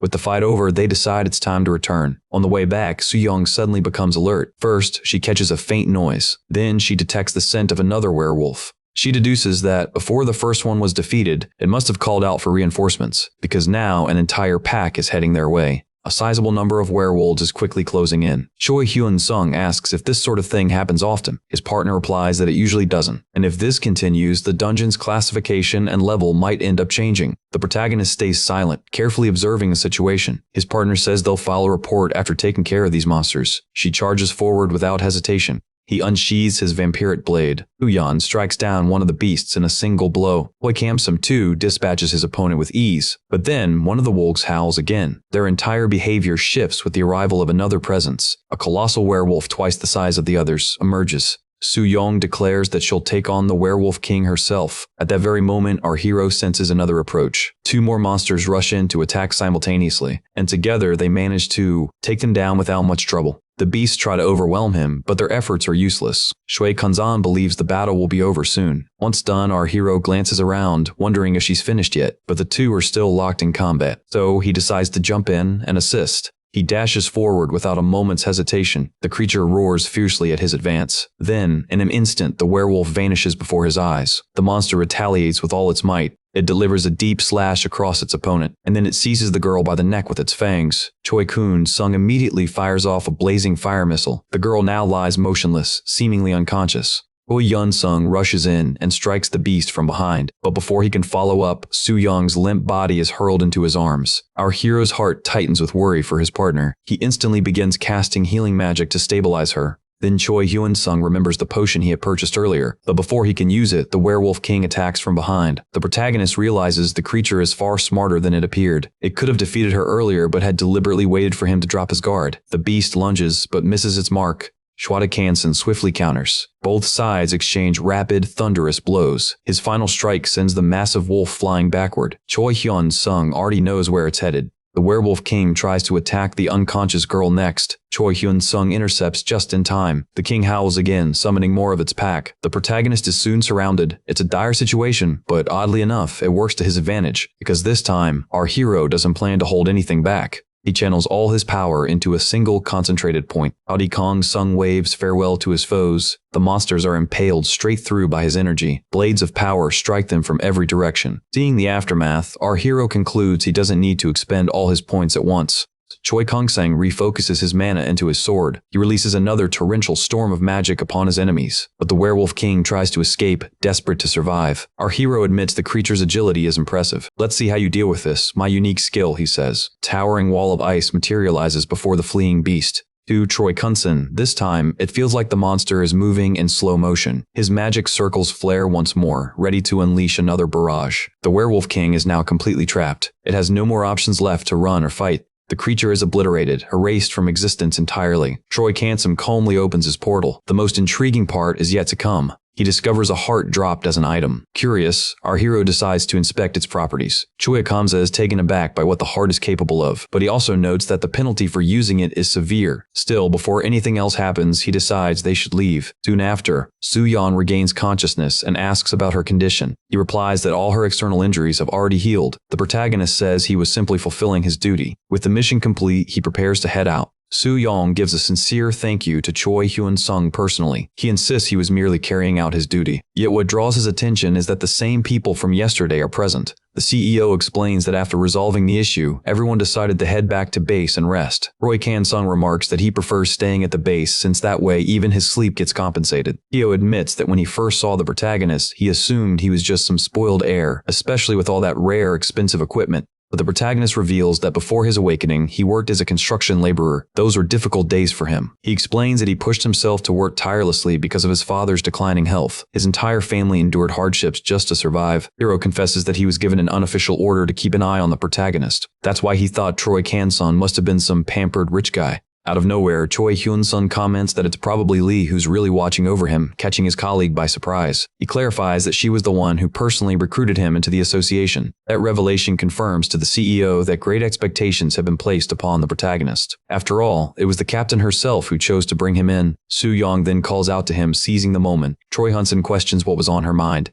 Soo-ri-young explains that her misconception stemmed from a past colleague. It all started because of a superior's child within the association, and that situation caused pain to many people. Still, he doesn't seem too upset by it. He says he has a question for her but tells her she doesn't have to answer if she's uncomfortable. Choi Hyun-sung figures she's probably just an innocent girl. The question, he adds, has to do with her ability. She spends the next few minutes explaining it. According to her, the skill is called Beast Transformation. However, its main weakness lies in its poor resistance to magic. A week later, things begin to flow smoothly again. Everything's been calm lately. No further incidents have occurred. The first day had been pure chaos. But afterward, everything gradually settled down. In fact, things have gotten somewhat dull now. His popularity dipped a bit, but sales of batteries and electronics are still going strong. Maybe soon he'll have enough to purchase another heroic rank skill. Choi Kun-sum decides to go on a short hunting trip to rack up some points. At the portal, an employee asks to check the protagonist's registration. He politely requests a moment. The man stiffens upon seeing the emblem of the emergency surveillance team. Quickly recovering, he wishes the protagonist a successful hunt. Soon after, a massive firestorm is summoned. Flames surge from his hand in an explosive burst,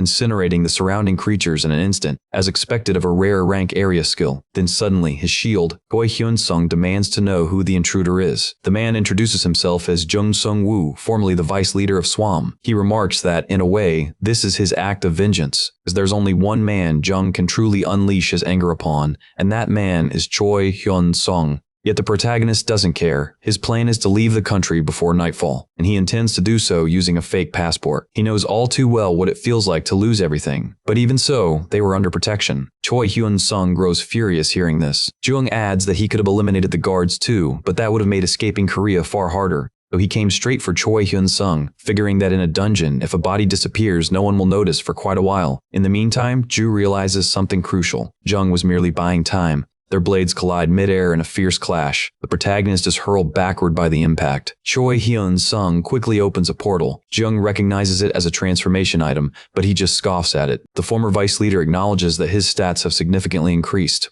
He begins to prepare a fire spell, but his pursuer suddenly appears behind him. Juman asks if he truly thought he could escape. The ex-vice leader grabs him from behind and uses him as leverage in a threat. With one sharp move, Jung evades the incoming spell, but Choi Hyun-sung seizes the chance to leap onto him. Jung blocks the strike with his blade, and even seems to be enjoying the fight. Choi Hyun-sung starts to believe he might actually have a chance. Jung swiftly sidesteps and unleashes a barrage of sword strikes across the wolf's back. The creature spins around to crush him, only to find no one there. Electricity crackles along Jung's sword. He declares that he was once known as the Lightning Blade. The former vice leader raises his hand and hurls a bolt of lightning straight at the protagonist. The shock paralyzes him on impact. Manning sees the opening and moves to fulfill his promise. Jung remarks that if Choi Hyun-sung had secured him from the start, he could have put his power to good use.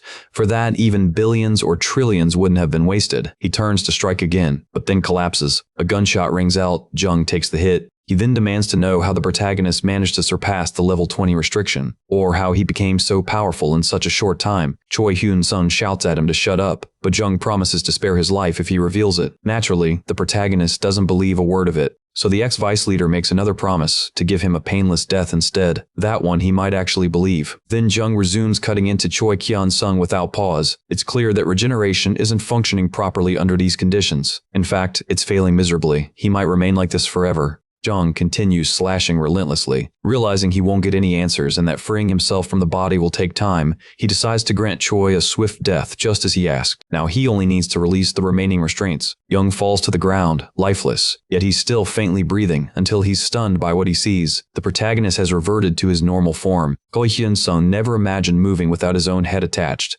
Now he's left wondering what to do about Jung. Choi Hyun-sung knows that if this incident ever becomes public, consequences will surely follow soon. From the fading energy, a skill book materializes. Our hero steps forward and picks the item up from the ground. Oh Hyun-sung immediately activates its power to test what it can do. The protagonist conjures a magic missile. The spell collides with a massive boulder and detonates it. His magic feels noticeably stronger now. On his status screen, every stat has risen by plus 127. He also earns an achievement for defeating an opponent more than 200 levels above his own. The protagonist wonders if he could now overpower Jung without much difficulty. But he decides that while Lightning Breath is active, he'll need to refrain from using long-range skills. Meanwhile, in the online store, a discussion breaks out. One buyer complains about being overcharged for batteries, and others quickly join in agreement. A month later, Jo Lee Kwon-sung is analyzing his shop's performance, trying to decide between two expensive items to purchase. He mutters that he'll probably decide soon. For now, he chooses to think it over a little longer and make the purchase another day. Our hero stretches out on his bed and grabs the TV remote. He intends to relax and enjoy his day off. Apparently, he's watching a brand new series of Outplayers. Choi Hyun-sung seems genuinely entertained as he watches in peace.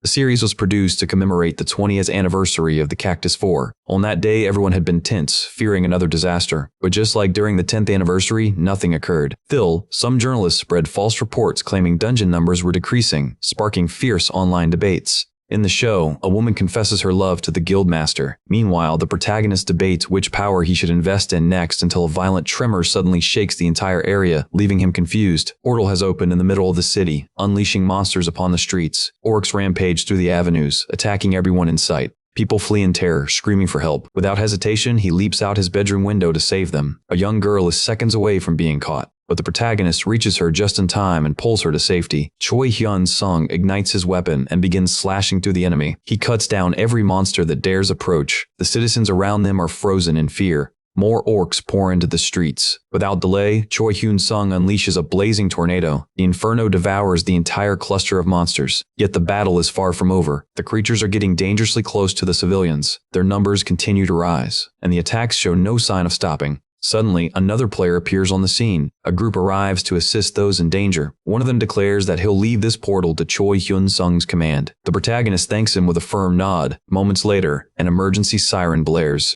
Martial law has officially been declared. Amid the chaos, the cry of a lost child echoes through the smoke. The military soon arrives to provide backup. At that same time, the association's head issues a new directive. He announces that all available players across the nation will be mobilized. The broadcast footage shows scenes of overwhelming destruction. Amidst all of it, the protagonist reports that he's handling an orc portal that opened right in the city streets. His leader requests a status update, and he replies that the monsters so far are weak and that other players are already working together to contain them. She quickly appoints an acting commander to coordinate the effort. Once the situation is stable, all players are to be relocated directly to Namyeom Station. Lee also informs him that his family is safe. Apparently, they've taken refuge in a bomb shelter along with several other families. Choi Hyun-sung expresses his gratitude for her concern. She then tells him to give the fight everything he has, and that's exactly what he intends to do. The skill he decides on is Vampire Mastery. With it, he plans to resolve this crisis swiftly and then regroup at the station. The protagonist conjures a towering wall of fire. Choi Hyun-sung retrieves a microphone from his portal. Through it, our hero announces that he's also a member of the association. He tries to rally the other players, but the uproar makes communication nearly impossible. It's clear that coordinating the crowd will be extremely difficult. Once they've reorganized, Choi Hyun-sung instructs a few players to stay behind and guard the portal while the rest follow him to the station. The train station battle is quickly resolved, and the protagonist issues the same command to maintain order. One of the players raises a question. He wants to know how many portals have appeared nationwide. The exact count remains unknown, but there are confirmed reports of portals opening all over the country. Fear spreads visibly among them at that revelation. New monsters emerge, charging toward civilians. One of the beasts stands guard. It doesn't even see the incoming strike. The creature is hurled back violently.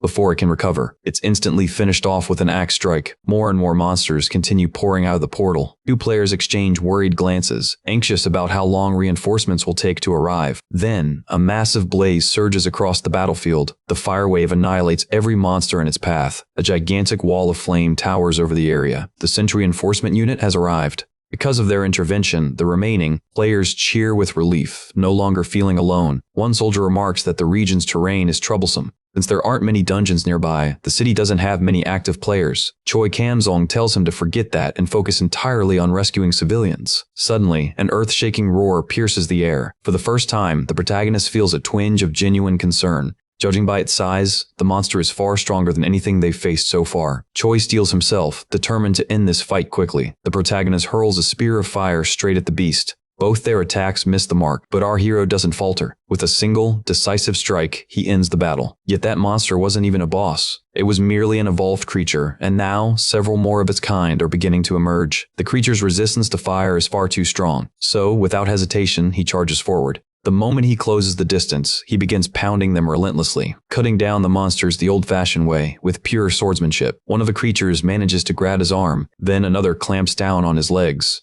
A spear thrusts straight toward his face, but it shatters mid-air, frozen solid by ice. This one is far tougher than the rest. The protagonist quickly concludes as much. The monster raises its hand and conjures multiple spears of ice that glimmer dangerously in the air. At the same moment, several others lunge to attack him from every side. Yet, hidden behind one creature's body, another spear was already waiting. Hoi Han Sung instantly summons a blazing shield to block the ambush. Then, using that momentum, he vaults onto the boss's body. The creature retaliates by casting a spell. The magic radiates with immense, raw power, destructive enough to shatter the ground beneath them. He counters by invoking lightning breath. His form vanishes in a flash of thunder, yet the boss endures, narrowly deflecting his strike. Few players could ever battle something this formidable, and he worries what may become of his allies. The creatures encircle him, attacking from all directions at once. On the bright side, this means Hui Hyun Sung can unleash his full lightning assault. The storm explodes outward, striking every enemy nearby. While they stand paralyzed, unable to move, he obliterates them all in a single sweep. Each one falls instantly, felled by a single decisive blow. An hour later, the remaining players regroup. Only the king still stands. It's time to end this.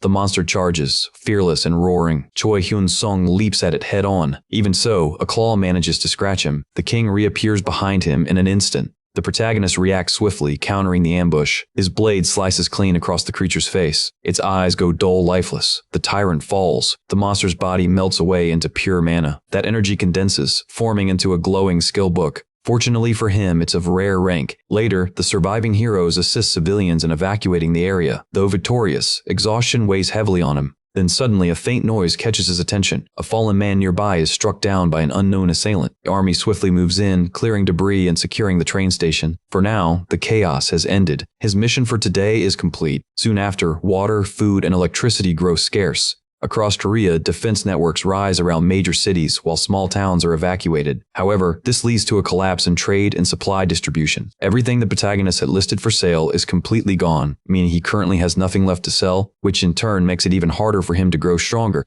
Now comes the time for society to recover from disaster, so that shops can eventually reopen. A helicopter soars over the ruined cityscape. The plan is to secure the outskirts and gradually tighten the perimeter. Other players prepare themselves for the next wave. Hwan Hee-hun Sung checks whether everyone understands their assigned zones, and each confirms they do. Every group will have a leader to coordinate them, and the first to advance is none other than Choi Hyun Song-gul. Massive beasts begin emerging from the portal. The protagonist dives from above, descending through a blazing wall of fire. The newly arrived monsters are instantly incinerated, their ashes scatter-cut down by his flaming blade. Every strike ends in a fatal blow. One hit per creature, none left standing. Meanwhile, other heroes join the fray beside him. For now, the battle appears entirely under control. Another monstrous figure bursts from the gate, thrilled by its chance to destroy everything. Yet the protagonist doesn't give it a single opening. However, more creatures continue to emerge, crossing through his blazing barrier of flame. And something feels off about it. There's a strange disturbance. The trolls, instead of fighting, begin running the other way. It seems they're fleeing from something. He activates lightning breath once more, then hurls a burning spear through the air. For him, things just became much simpler. Choi Kamsung flashes forward like a lightning bolt. His strike blasts apart the troll's face in a burst of flame. The protagonist seizes another fiery spear,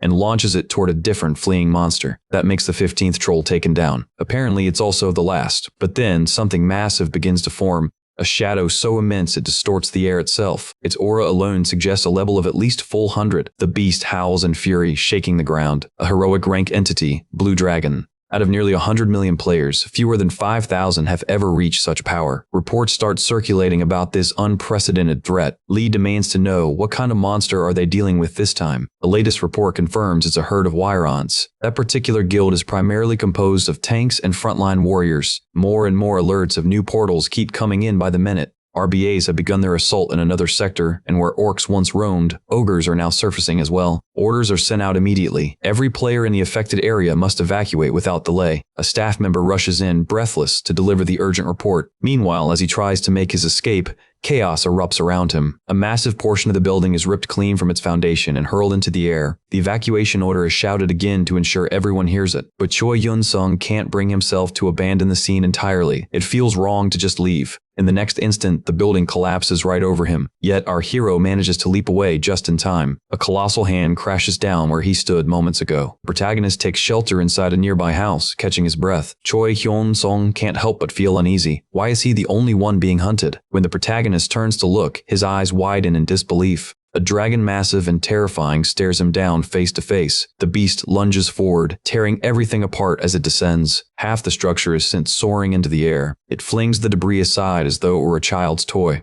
The monstrous creature almost seems to be toying with him. Refusing to surrender, he readies himself for another strike. He launches an explosive attack straight at the dragon's face. Roy Kunson seizes the moment to pull back and retreat, but the creature wastes no time. It charges at him again with ferocious speed. Acting fast, he begins forming a spell. An ice barrier materializes before him. The protagonist slides backward, narrowly avoiding the giant's crushing blow. Even so, he's already wondering how long his enchanted coat can endure this punishment. Choi Hyun-sung realizes he has no other option left but to fight. He unleashes his lightning breath in full force. The protagonist decides to attempt something bold. He vanishes momentarily, reappearing to trace the dragon's scales with precision, but his strike leaves no mark. The beast retaliates with a brutal blow. It sends him reeling, dazed, and off balance. Another attack follows immediately. He's hurled backward by the sheer impact. Still, he tells himself the creature must have a weak point somewhere. The protagonist charges forward once more, moving as fast as his body allows. This time, he focuses on a specific target. He swings his blade toward the monster's abdomen. But again, his strike fails to penetrate. In the next instant, he's nearly crushed beneath its massive claws. Dragon remains completely unscathed. The creature roars in fury, shaking the ground. Once again, the dragon lashes out at him. But our hero reacts quicker this time, dodging just in time. Suddenly, something strange happens to the protagonist. The dragon begins to drain his electricity, siphoning every ounce of his power. It's as if Choi Hyun-sung himself is being consumed from the inside out. The pain grows unbearable, and he plummets from the sky. The protagonist lies wounded on the ground. When he looks up, the dragon looms above. Thoughts of his family flood his mind. They're counting on him. With determination, he drives his sword deep into the earth. Then, our hero senses something changing within him. The Book of Immortality has evolved, rising to heroic rank. But he can't afford to stop now. In desperation, he tears into the dragon's raw flesh and consumes it. She stands frozen in disbelief, remembering she was the one who ordered the retreat. When the dragon appeared, he had been the closest. The girl recalls he even tried to fall back. Lee struggles to hide the grief welling up in her chest. No official statement has been released, but there's already a list circulating online, though they assume, yes, the family must have been informed. But when he finally regains consciousness, relief washes over him. He realizes he can now make use of all the blood surrounding him. Without hesitation, he begins absorbing the energy around him. Then suddenly, the protagonist feels the ground tremble. The dragon's stomach begins to writhe and convulse. To keep from being flung off, he thrusts his blade into the flesh, anchoring himself in place. Our hero now dangles with only one arm holding him steady. The great dragon howls in excruciating pain. Even the nearby players can't comprehend what's happening. To their eyes, the beast has suddenly begun thrashing wildly. The monster's roars echo in pure agony. Its massive tail sweeps through the area, smashing nearby buildings to rubble. One of the players spots a collapsing structure about to crush her. Her partner dashes forward, trying to save her at the very last second. But all that can be seen next is the impact itself. Troy Kansam finally discovers what he's been looking for. He ignites his flaming blade without hesitation. With that strike, he manages to sever a major artery. The protagonist clings desperately to the edge of the wound. Now, his body begins to heal at an accelerated rate. Roy Kunson capitalizes on the opening. He launches a relentless series of attacks to make absolutely certain of victory. He continues carving deeper cuts into the creature, until at last, the beast's body erupts and shatters into countless fragments. His sword absorbs every last drop of the monster's mana. The immortality ring climbs even higher. This time, even the names of his skills start to change. But then, something else manifests before him. Choi Hyun-sung, now Kragon-sang, has awakened yet another extraordinary power. The girl, witnessing it all, has no idea what just occurred. One of the players whispers in disbelief, wondering aloud if the creature was struck by some strange disease. As Bejeez, but his friend refuses to believe such a thing could ever happen to dragons. Then, something begins to take form in the very spot where the monster had perished. A helicopter speeds toward the new location, and inside, the players are hoping this hunt will finally earn them a chance to rest. Yet, in the back seat sits someone who hasn't uttered a single word. She's still trying to process everything that just happened. Lee can hardly believe the association is now demanding the contract breach fee. One of the mentors tells her to calm down, but besides the young man's death, they're already facing a full-blown crisis. That's precisely why the association wants to cut its losses. Lee glares, unable to believe they could still call themselves human. Her composure finally snaps. Energy bursts from her body, pushing everyone in the room back. The man panics, begging her to stop. In defeat, he agrees to drop the demand entirely. Even after that, she sits lost in thought, staring blankly ahead. Suddenly, an emergency message flashes across the screen. The report states that the blue dragon has been slain. One of the players immediately asks if it was a group effort. The next line of the report says, "The player who was swallowed is still alive. He had attacked the dragon from within." Lee demands to know the name of that player. The man hesitates, then answers, "It was Choi Kunson." Choi Hyun gulps down an entire bottle of water, and at that moment, Choi Hyun-sung suddenly remembers something. He had once asked to borrow a phone because he wanted to call his family. The girl nearby had been the one to hand him hers. The protagonist softly tells his mother that it's her son speaking. For a long moment, she says nothing. He asks about his sister and father, but his mother breaks into tears mid-call. Choi Hyun-sung tries to reassure her, saying he's eating well and staying warm. He tells him that someone from the association had visited their home. They'd come to deliver compensation for what had happened. The woman admits she couldn't find any words to say. When the call ends, he turns away, trying to hide his tears. The girl quietly offers him a tissue. Choi Hyun-sung accepts it with a faint, grateful smile. After all that, our hero sits down on the sidewalk, lost in thought. He takes a look at his new skill, Electric Dragon Breath, which grants him even greater lightning powers. The thought of mastering it makes him feel one step closer to his goals. But deep down, Choi Hyun-sung just wants to go home. Then, something catches his eye, something falling from the sky. It's plummeting fast, like a missile cutting through the air. The protagonist immediately recognizes who it is. It's his leader. She lands hard and, without hesitation, wraps him in a tight embrace. Our hero smiles, equally relieved and overjoyed to see her. Even Choi Hyun-sung can't help feeling a little embarrassed. Finally, our hero gets a proper change of clothes. Lee, however, still looks a bit flustered. A player walks up to her, grinning, and says he saw the reunion. But then he adds, with amusement, that he's actually surprised. She asks, surprised about what? The player laughs and says he didn't expect her to be into younger guys. He even admits he couldn't picture her with that kid, but quickly says he'll follow her orders regardless. The leader then explains she already canceled the mission and now wants to know why they're still here. A mage steps forward, saying that after witnessing what happened, curiosity simply got the better of her. She glances at the protagonist, studying him, and says with a smirk that he's her type, but Lee immediately brushes the mage's hand away.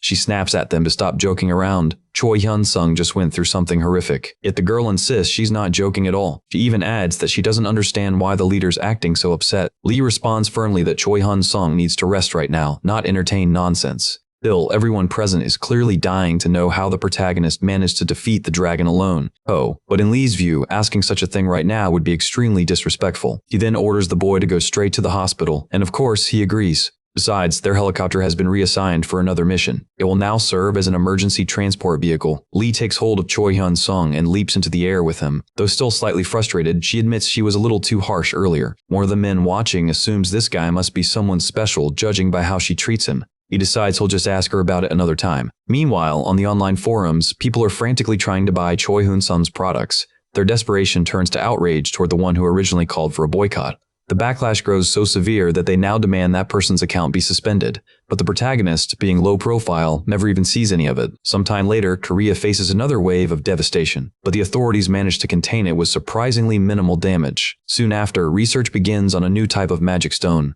Even though society remains unstable, life gradually starts to return to normal. Royd Kansum takes inventory of all his remaining energy batteries. Fortunately, the mark on them still guarantees quality. Once his shop reopens, recharging and selling batteries becomes his top priority. He boldly declares he's going to buy every single one available. The protagonist adds all the batteries to his cart, planning to resell them later. Then he decides to increase the item prices. Our hero can hardly believe how well things are turning out. And since that's the case, he decides to push the prices even higher. Choi Hyun-sung returns to the store later, but the shelves are still empty. Hopefully, shortages like this won't happen again anytime soon. Unfortunately, there's nothing he can do about it for now. Choi Hyun-sung finally says he'll head out for the day. The shopkeeper offers to call him as soon as new stock arrives. But the protagonist waves it off, saying he'll just check back later himself. He starts to think maybe it'd be smarter to buy directly from the factory. Choi Hyun-sung had actually tried contacting them before the catastrophe, but they refused to sell to individuals. Later, the protagonist calls again, this time promising to make 2 full purchases at once. Our hero wonders if this time things will go differently. Maybe it's finally time to open that opportunity himself. A few days later, Choi Hyun-sung heads out shopping. Even though it's a weekday, the marketplace is still crowded and noisy as ever. From behind him, his sister calls out his name. Choi Hyun-sung commends his manager, acknowledging her strong sense of leadership. She replies that she simply wants to give her absolute best for the sake of his store. The manager then reports that the batteries have already been delivered to the warehouse. The protagonist says he'll go there himself to check things out, and afterward she asks if he wants her to place additional orders. He tells her that those kinds of decisions will vary depending on the situation. Later, his sister invites him to have dinner together with their mother. This time, she says, they'll finally be able to enjoy something more luxurious. But apparently, business has started to slow down. Their sales rate has almost come to a complete halt. Still, at least the week wasn't all bad. The protagonist starts wondering if now might be the right moment to start spending some of his points. He takes a careful look at what he plans to buy. Currently, he possesses 5 heroic class skills, but only Dragon Breath is an active one. Choi Hyun-sung considers whether he should purchase another active skill, or maybe something more practical like teleportation to ensure a quick escape whenever danger strikes. Actually, the protagonist realizes he could afford to buy both. Active skills tend to be cheaper compared to passive ones. Still, teleportation abilities are notoriously expensive. He remembers that the personal space storage ability was already quite costly. Moreover, only those at the heroic rank can transport living beings. There are a few more restrictions, but at least all the product details can be read beforehand. The protagonist eventually discovers the best available auction, priced at 40 billion points, and he buys it without hesitation. Choi Hyun-sung then heads over to the warehouse. The protagonist thinks it's the perfect chance to test out his newly purchased skill. He picks a random corner of the warehouse as his target. Before he even finishes uttering the word teleport, the young man has already appeared at the destination. It worked flawlessly, far better than he expected, and turns out to be extremely practical. He browses through the elemental type skills next, but none of them seem to catch his interest. Then suddenly, he comes across a dark magic spell that fires a beam consuming both life force and mana. Even better, the price is surprisingly reasonable, though one comment warns that careless use could cause the caster to drain their own life without realizing it, and that's precisely the one he decides to buy. However, the moment he acquires it, Dragon Breath absorbs the dark spell and evolves into a unique heroic rank skill. Even his electric barrier undergoes a transformation, allowing him to control it with much greater precision. To test out his enhanced abilities, the protagonist enters a dungeon. The monsters quickly begin to close in on him.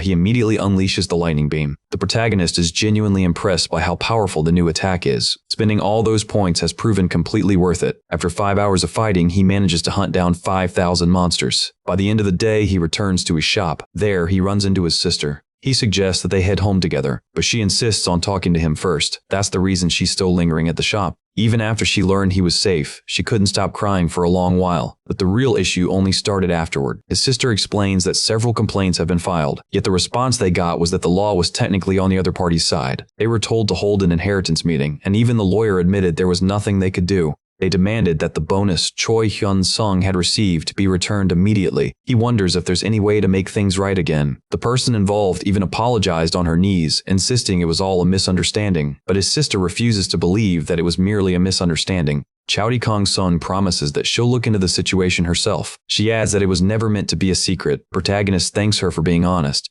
The next day, Troy Khan, he's already sitting in on the meeting, while President Mei Choi Hyun-sung mentions he has another scheduled meeting with Captain Li Shui. Alright, thank you very much. PM, thank you and I will now. The secretary informs him that she's currently out. The protagonist explains that he already spoke to her earlier over the phone and that she gave him permission to wait in her office. Hearing that, the secretary leads the protagonist to her office. Finally, he's there. Kwadi Hun-sung activates his psychometry ability. He searches through the records for his own name. The moment he finds it, he feels an unexpected surge of emotion. Then the protagonist witnesses her arguing with her superior about the unjust treatment of his family. Lee declares that if the charges aren't withdrawn immediately, she will resign from the organization. The captain replies that her contract is so unconventional it might not even hold up legally. The man doubts she would ever dare to stand against the Korean government. Choi Hyun-sung quietly offers his sincere gratitude. Now, he finally understands who he's really dealing with. Lee soon arrives and asks if he's been waiting long. In truth, he came quite early. He admits she grew curious since he had requested to meet her so suddenly. Lee is momentarily speechless, but the protagonist reveals that he already knows what the minister tried to do. She apologizes on the minister's behalf. That's the reason the protagonist demands a formal confrontation. He agrees that such a meeting must take place. Then he adds that he might reconsider his stance if she fulfills one personal favor. Choi Kwon-sum expresses his wish to meet the minister directly and apologize in person. Naturally, she's taken aback. Yet the one who grows most uneasy is the minister himself. He grumbles that the boy's gotten too arrogant just because he possesses unique powers. One of his subordinates remarks that Choi Kanza is nothing but a brat who doesn't understand how the world works.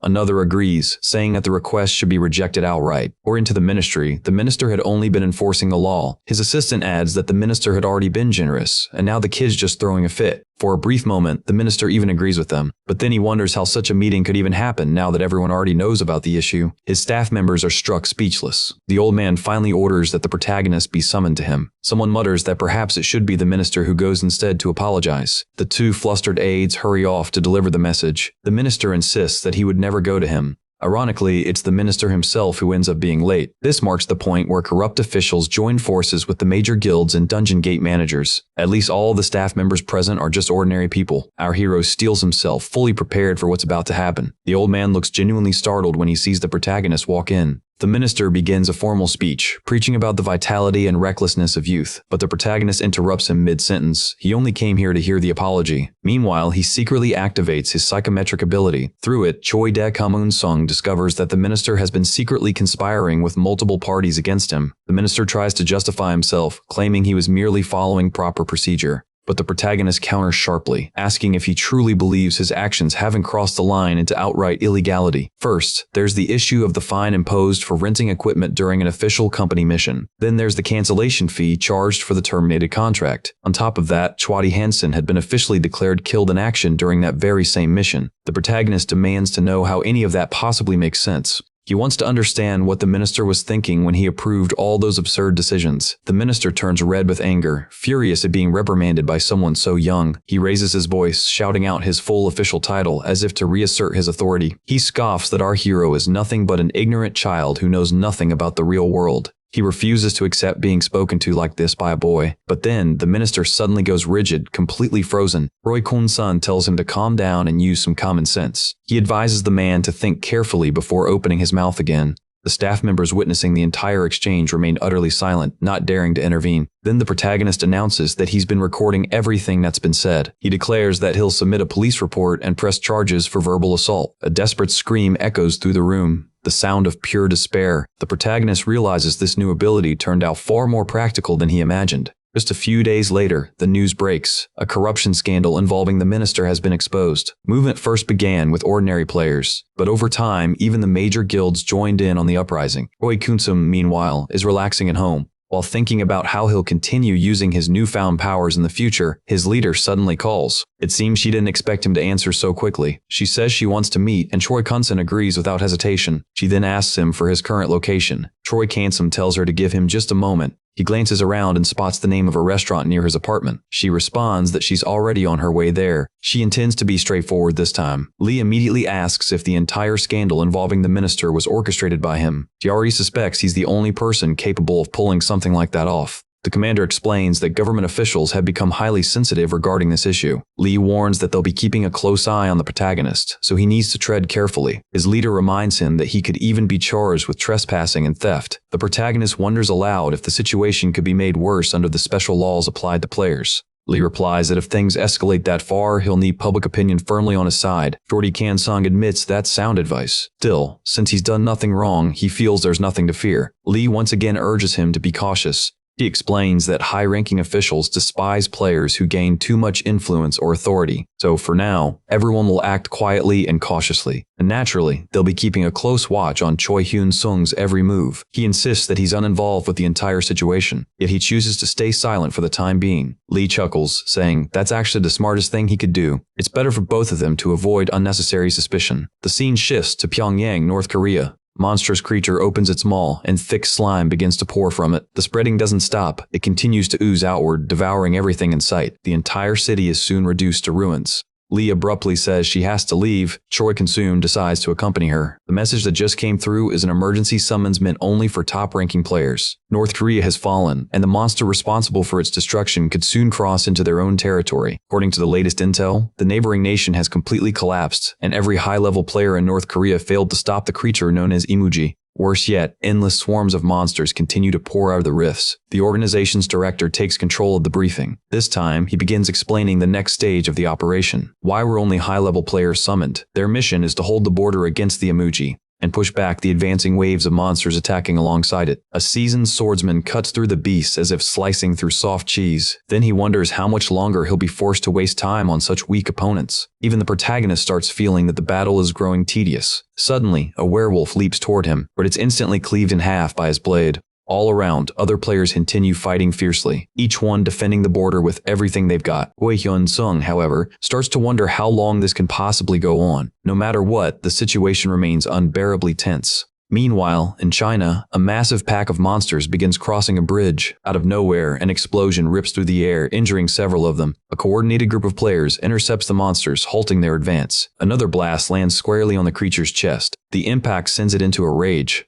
Then a player charges forward and slices through it with ease. The battle ends almost instantly. The man leading the attack looks deeply satisfied. After all, it was a legendary class creature. He's determined to seize this rare opportunity. Along the border, there are now more than 81 distinct ranks of combatants. Over 3,000 high-level players have gathered. Naturally, the swordsman seems the most exhilarated among them. A monk activates his supportive abilities to strengthen his allies, but the colossal creature begins to tire of losing. Suddenly, some players start getting devoured alive. Others are sent flying by a violent swing of its tail. Some are so terrified they can't even move. Imuji unleashes a massive lightning blast, annihilating a huge portion of the army. Choi Hyun-sung watches the breaking news on his phone. Reports flood in. An enormous catastrophe has struck the Chinese border, and thousands of high-level players have been killed. The protagonist originally considered acquiring the Wild Instinct ability, but he ultimately changed his decision, opting instead for one that grants resistance to metal, his motive being to earn the title for slaying that particular monster. In the end, he gains a heroic ability with only two functions, shielding the mind and fortifying the will. He accepts her offer to teach him how to use it. Naturally, he wants to test it out and see how it performs in action. Somewhere else, a man appears. He soon realizes that he's attracting unwanted attention. The surrounding players are glaring at him, judging his every move. Eventually, he lowers his head and walks away in silence. There are countless applicants trying to get in, and the reason is straightforward. Of course, a few are participating for entirely different motives. However, it seems that the rate of acceptance isn't exactly encouraging. Choi Hyun-sung is summoned by the secretary. She begins by verifying his identity. Once confirmed, she grants him permission to enter. But before he can proceed, Voice asks if he's ready to take the test. When the event known as Gray Day commences, everything falls eerily silent. Then, his passive ability activates on its own. The test concludes in an instant, and the protagonist successfully passes. Immediately afterward, Lee instructs them to bring in the next candidate. Meanwhile, the South Korean government initiates its advance toward the northern front. A massive blue dragon emblem shines on a soldier's shoulder. Their coordinated strike brings the creature crashing down. The joint operation between the players and the military proves effective. That entire zone is infested with monsters, yet the players handle them with remarkable ease. They start discussing how the higher-ups want them to eliminate the emoji. Suddenly, the mountain bursts into flames. What if another legendary beast emerges this time? One of the politicians questions why their elite heroes failed to defeat the creature before. He remains convinced that assembling the strongest of the strong will ensure victory. This time, he believes, they're bound to succeed. The emoji monster releases a thunderous roar. Its ferocity sends chills down the players' spines, but their fear doesn't last long. The creature tears through everything in its way. A A frontline player shields his teammates with everything he's got. Still standing, the fighters launch a synchronized counterattack. Yet the monster retaliates with a roar, conjuring a wall of air. In the end, their formation collapses. They lose the battle. Those unable to fight alone are quickly assisted by others. A sudden, unpredictable strike lands directly on the monster. Oi Hansung receives news that the emoji is moving toward central China. Our hero mutters that he might not be able to claim that title after all, and it seems many others share the same thought. The ground starts trembling like an earthquake. Players look around in confusion, unsure of what just changed, yet some can't hide their excitement. Finally, a chance to hunt the beast themselves. The protagonist is burning with desire to earn that prestigious achievement. Meanwhile, the surviving group plans to lure the monster toward Korea. It's their last, desperate gamble. One of the players explodes in anger upon hearing this, claiming it should be considered a crime. Tension starts rising sharply among the ranks. Shoi Kung-sun brightens instantly when she spots her. The girls notice that they've drawn dangerously close. At the final moment, the monster seizes him in its grasp. The beast is massive beyond belief. Everyone freezes in dread as they confront it head-on. The emoji roars at all of them, unleashing its power. Now, with the protagonist's newly acquired ability, the battle erupts into full chaos, and the tanks surge forward with a thunderous charge. Warriors strike its body with enchanted blades. Waves of elemental magic rain down on its thick scales. Some players shout warnings. There's a storm brewing around the monster.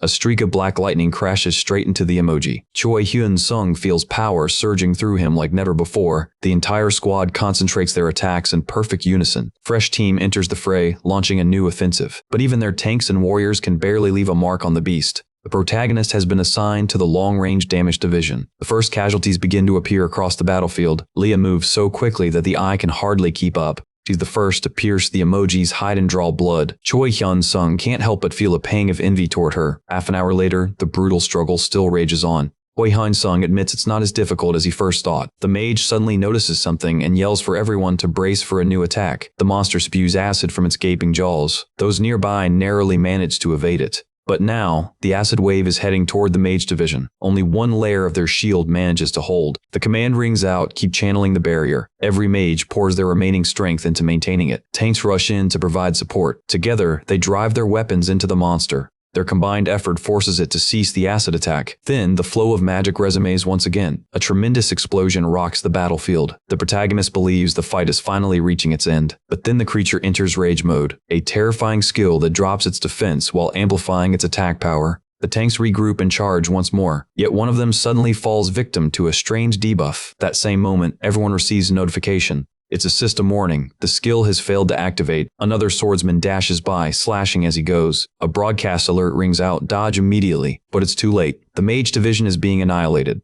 Some of the players begin to realize that the monster is deliberately focusing its attacks on them. Emoji refuses to shift its attention. It keeps relentlessly striking at their group. Those who try to intervene rush forward, while others attempt to retreat to safety amidst the chaos. But then, a sudden system notification appears. The creature swings its massive tail down, aiming straight for Choi Hyun-sung. Its movements are far quicker than he had anticipated. Our hero manages to evade the blow just in time, yet the monster refuses to relent, lunging toward him again. He escapes with only a minor wound. At that exact moment, the draconic blood blade evolves once more. The protagonist takes a moment to scan the battlefield. Despite the devastation, the battle seems to be going favorably overall. You can already sense that victory is close at hand. Another message flashes, an update about the sword's further evolution. The system notes, blood of a legendary monster detected. 2 other players leap toward the creature's head.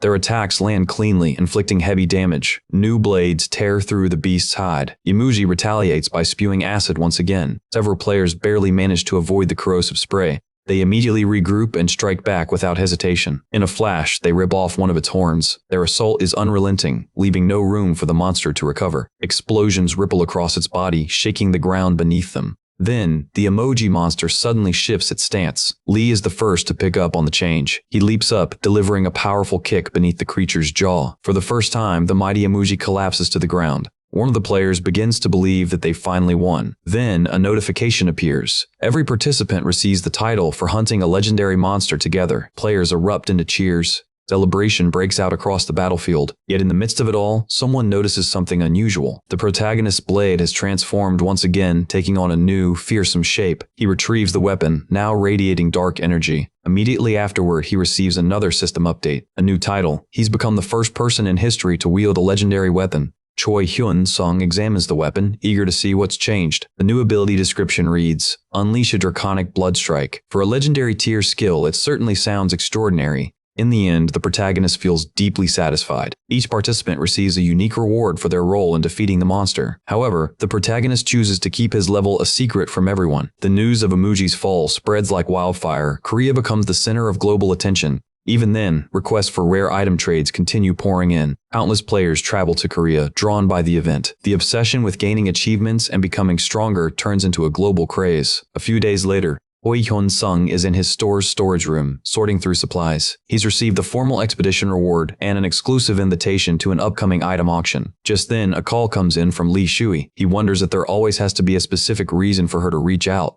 She gets straight to the point, asking if he's interested in obtaining a legendary rank item. His answer is obvious. Of course he is, who wouldn't be? And naturally, she admits she feels the same. He jokingly refers to it as a slavery contract, the kind Troy Kuhnsen once mentioned. That's exactly why she contacted him. Only the two of them who fought the monster belong to the association. Birdie Consume then asks why she doesn't simply buy every item herself. Lee replies that she would, but one particular ability suits him far better than it suits her. Before the discussion continues, he explains that the government fears revealing the auctioned items too early could invite theft. The protagonist quietly bets that such attempts are already happening behind the scenes. Still, he decides he'll only make his choice once he sees the full catalog. Lee assures him he won't regret it. A few days later, Choi Hyun-sung holds the official item list in his hands. One name stands out, Dark Dragon's Pierce, a nearly flawless skill allowing control over black lightning without any cooldown. He asks if she truly doesn't want that ability for herself. She explains that most of her own powers are based on divine-type mana. His friend warns him that if he doesn't take the offer, the ability will go to some random mage. The government already has a candidate in mind for the skill book. They also mention that, in the future, he could pay a fee to terminate the lifelong contract. Choi Hyun-sung responds that if that's not possible, he'll withdraw entirely. Leah agrees on one condition: she'll add a small interest rate.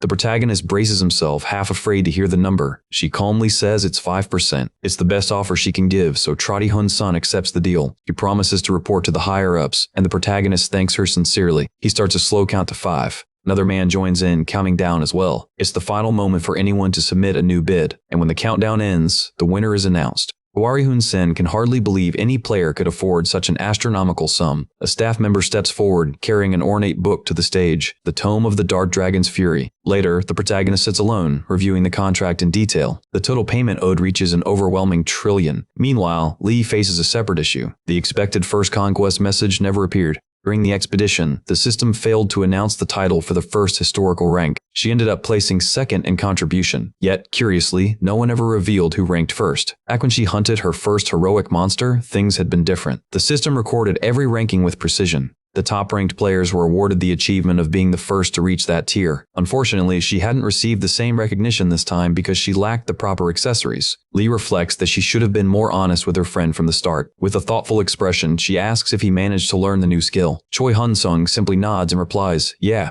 She then wishes him a safe journey home, yet the protagonist senses that something feels slightly off. All of a sudden, she apologizes to him. It's for the sequence of the auction items. She clarifies that the government intends to monopolize all the primary achievements through her, which led Lee to alter the item order. Choi Hyun-sung finds that explanation reasonable enough. After all, the entire operation was backed by the government. 40 Han-sung simply says it's all right. He admits that her reasoning makes perfect sense. Still, Lee looks a little embarrassed. The protagonist decides it's time to leave. In the end, she feels regret creeping in, so she swears to herself that she'll never behave that way again. Lee could have stayed silent and nothing would have changed. Instead, he takes out the golden book. He hopes that by doing so, his skills will evolve even further. Ultimately, one power doesn't consume the other, it merges with it. And with that, he earns the title of being the first to master a legendary rank skill. Chwadi Kamsam concludes that joining the expedition was the best choice he ever made, especially now that he has an incredible new skill he's dying to test out. A dense, black mass of energy spreads across the battlefield. The monsters are annihilated without a trace. Then, he activates his newfound ability once more. The remaining creatures scatter in panic, but it's pointless. Every last one of them is wiped out. His leader sends him a message asking him to return.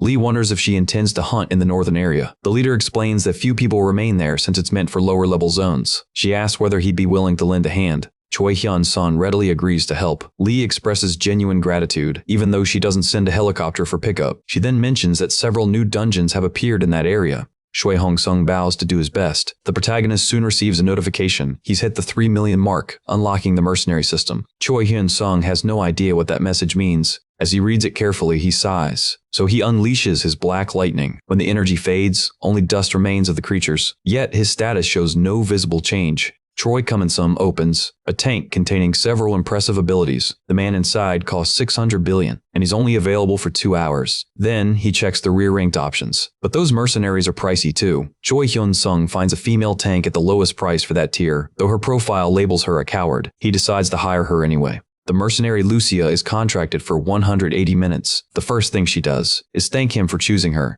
Then she asks where the enemy is located. Choi Hyun-sung replies that there aren't any enemies right now. Choi Kum-song and Mitsu just unlocked the new option. She notes that they're all players, just like him. Lucia tries to clarify further. They're all players who possess the same unique ability. Every one of them can both buy and sell. Lucia confirms this but admits she doesn't know why. Most likely, no heroic-level mercenary understands the true reason either. Maybe not for another 20 years, but there's no guarantee. The mercenary explains that 40 years after the first cataclysm, her world was destroyed by monsters. Lucia acknowledges that her description calls her a coward who always runs from battle. She admits she's a coward because she fled from her own world. Back then, people lived in peace, until a portal opened in the middle of the capital. Countless orcs poured through it. The people could only grab what they could and run. Amid the chaos, she saw a white horse charging at the monsters. But the creature's power was overwhelming. That was the moment she awakened. It was then she became a level 1 player. Yet she ended up regretting that awakening, because soon after, the second cataclysm arrived. Lucia couldn't stop the wave of legendary monsters that followed one after another. She fought alone against forces far beyond her strength. A force field expanded, preventing the use of spatial movement items or skills. Lucia attempted to flee from the monster. The former paladin risked losing herself in another dimension, but she had no other choice. At first, she failed to reach any dimension at all and got lost in the void, a place where nothing exists. Fortunately, there was the mercenary system, which allowed her to register herself. Choi Kun-so checks the system details. Protagonist's rank is rare, making him highly valuable. Lucia says she registered and waited, but almost no one ever hired her, until one day a player proposed a new condition. Shroi Kansai is taken aback by this revelation. As long as they shared the same ability, the deal could proceed. The protagonist finds the concept fascinating. But Lucia says no. She admits she should have accepted that player's offer, but instead, she turned it down. Lucia explains that the system takes a 20% fee from every transaction. Over time, that burden made things worse. Eventually, the same player came back and hired her again. She hunted monsters to repay the 24 million her employer spent on her. Yet, she always ended up 4 million in debt, unable to escape the cycle. Even saving 5 million points a day wasn't enough. After that, she went a long time without being hired, until now. She says she couldn't endure another 3 months like that, so she wants to make a request. Her minimum rate is 24 million, and she promises to transfer it daily. Lucia Weir declares that she will fight on any battlefield. All she asks for in return is permission to live in his world. She smiles faintly, saying she's fine with that, but admits she doesn't have much time left. Then, Lucia fades away once again. The protagonist stands there, uncertain about what he should do next. Eventually, he summons Lucia back. The mercenary appears, believing that he's made the right choice. But before anything else, she wants to make a request. She can tell he's curious about what she's capable of. So she offers to show him her status window. Lucia says she'll reveal her level and attributes, so he can see her true capabilities for himself. With a gesture, she activates her status screen. Her total stats exceed 3 million, putting her around level 700 million. But Choi Hyun-sung knows deep down that it won't be long before he surpasses her. Lucia then asks if he's satisfied after seeing it. Choi Hyun-sung replies that, for now, he just wants to form a temporary contract. Once the hunt concludes, her contract will end as well. In other words, every time he goes on a hunt, she'll accompany him. Lucia accepts the terms, saying it's a fair deal. Then she vanishes once more. Reappearing in the midst of the battlefield, she draws the monster's attention toward her. Then she chants a spell, casting a powerful defensive barrier around herself. The protagonist observes, thinking the whole setup is remarkably convenient. Lucia slices through the creatures as if they were made of paper. Her combat style is entirely different from his own. Lucia reactivates the skill, her movements fluid and relentless. Choi Hyun-sung realizes that the two of them make an excellent team. Meanwhile, he continues dispatching monsters in his own efficient way. One of the beasts is cleaved cleanly in half by his strike. For now, the battle has come to an end. Choi Kun-sung confirms that the mission is officially complete. Lucia smiles, saying she truly enjoyed fighting in this hunting field. She explains that in other worlds, such hunts are far more complicated. There are often too many players crowding the same area, and to make matters worse, the fields are usually controlled by powerful noble owners. That thought makes her pause for a moment. She begins to wonder if the protagonist might be a monarch in this world. Hoi-kan-sun modestly replies that he's just responsible for cleaning up this region. Lucia beams, happy to be of use to him. Protagonist tells her he'll summon her again soon. He genuinely feels glad to see her in such high spirits. Lucia seems deeply content with what she's accomplished. The mercenary walks closer to him. She's noticed that he's also skilled in close quarters combat. The mercenary asks whether he plans to keep blending the two fighting styles. However, she points out that he's never truly studied proper swordsmanship. In that case, she suggests he hire a swordmaster, someone who can teach him how to wield a blade with true precision. Choi Kan-sek tilts his head, asking why she's making that recommendation. Lucia explains that when facing humanoid monsters ranked heroic or higher, it becomes a completely different kind of battle.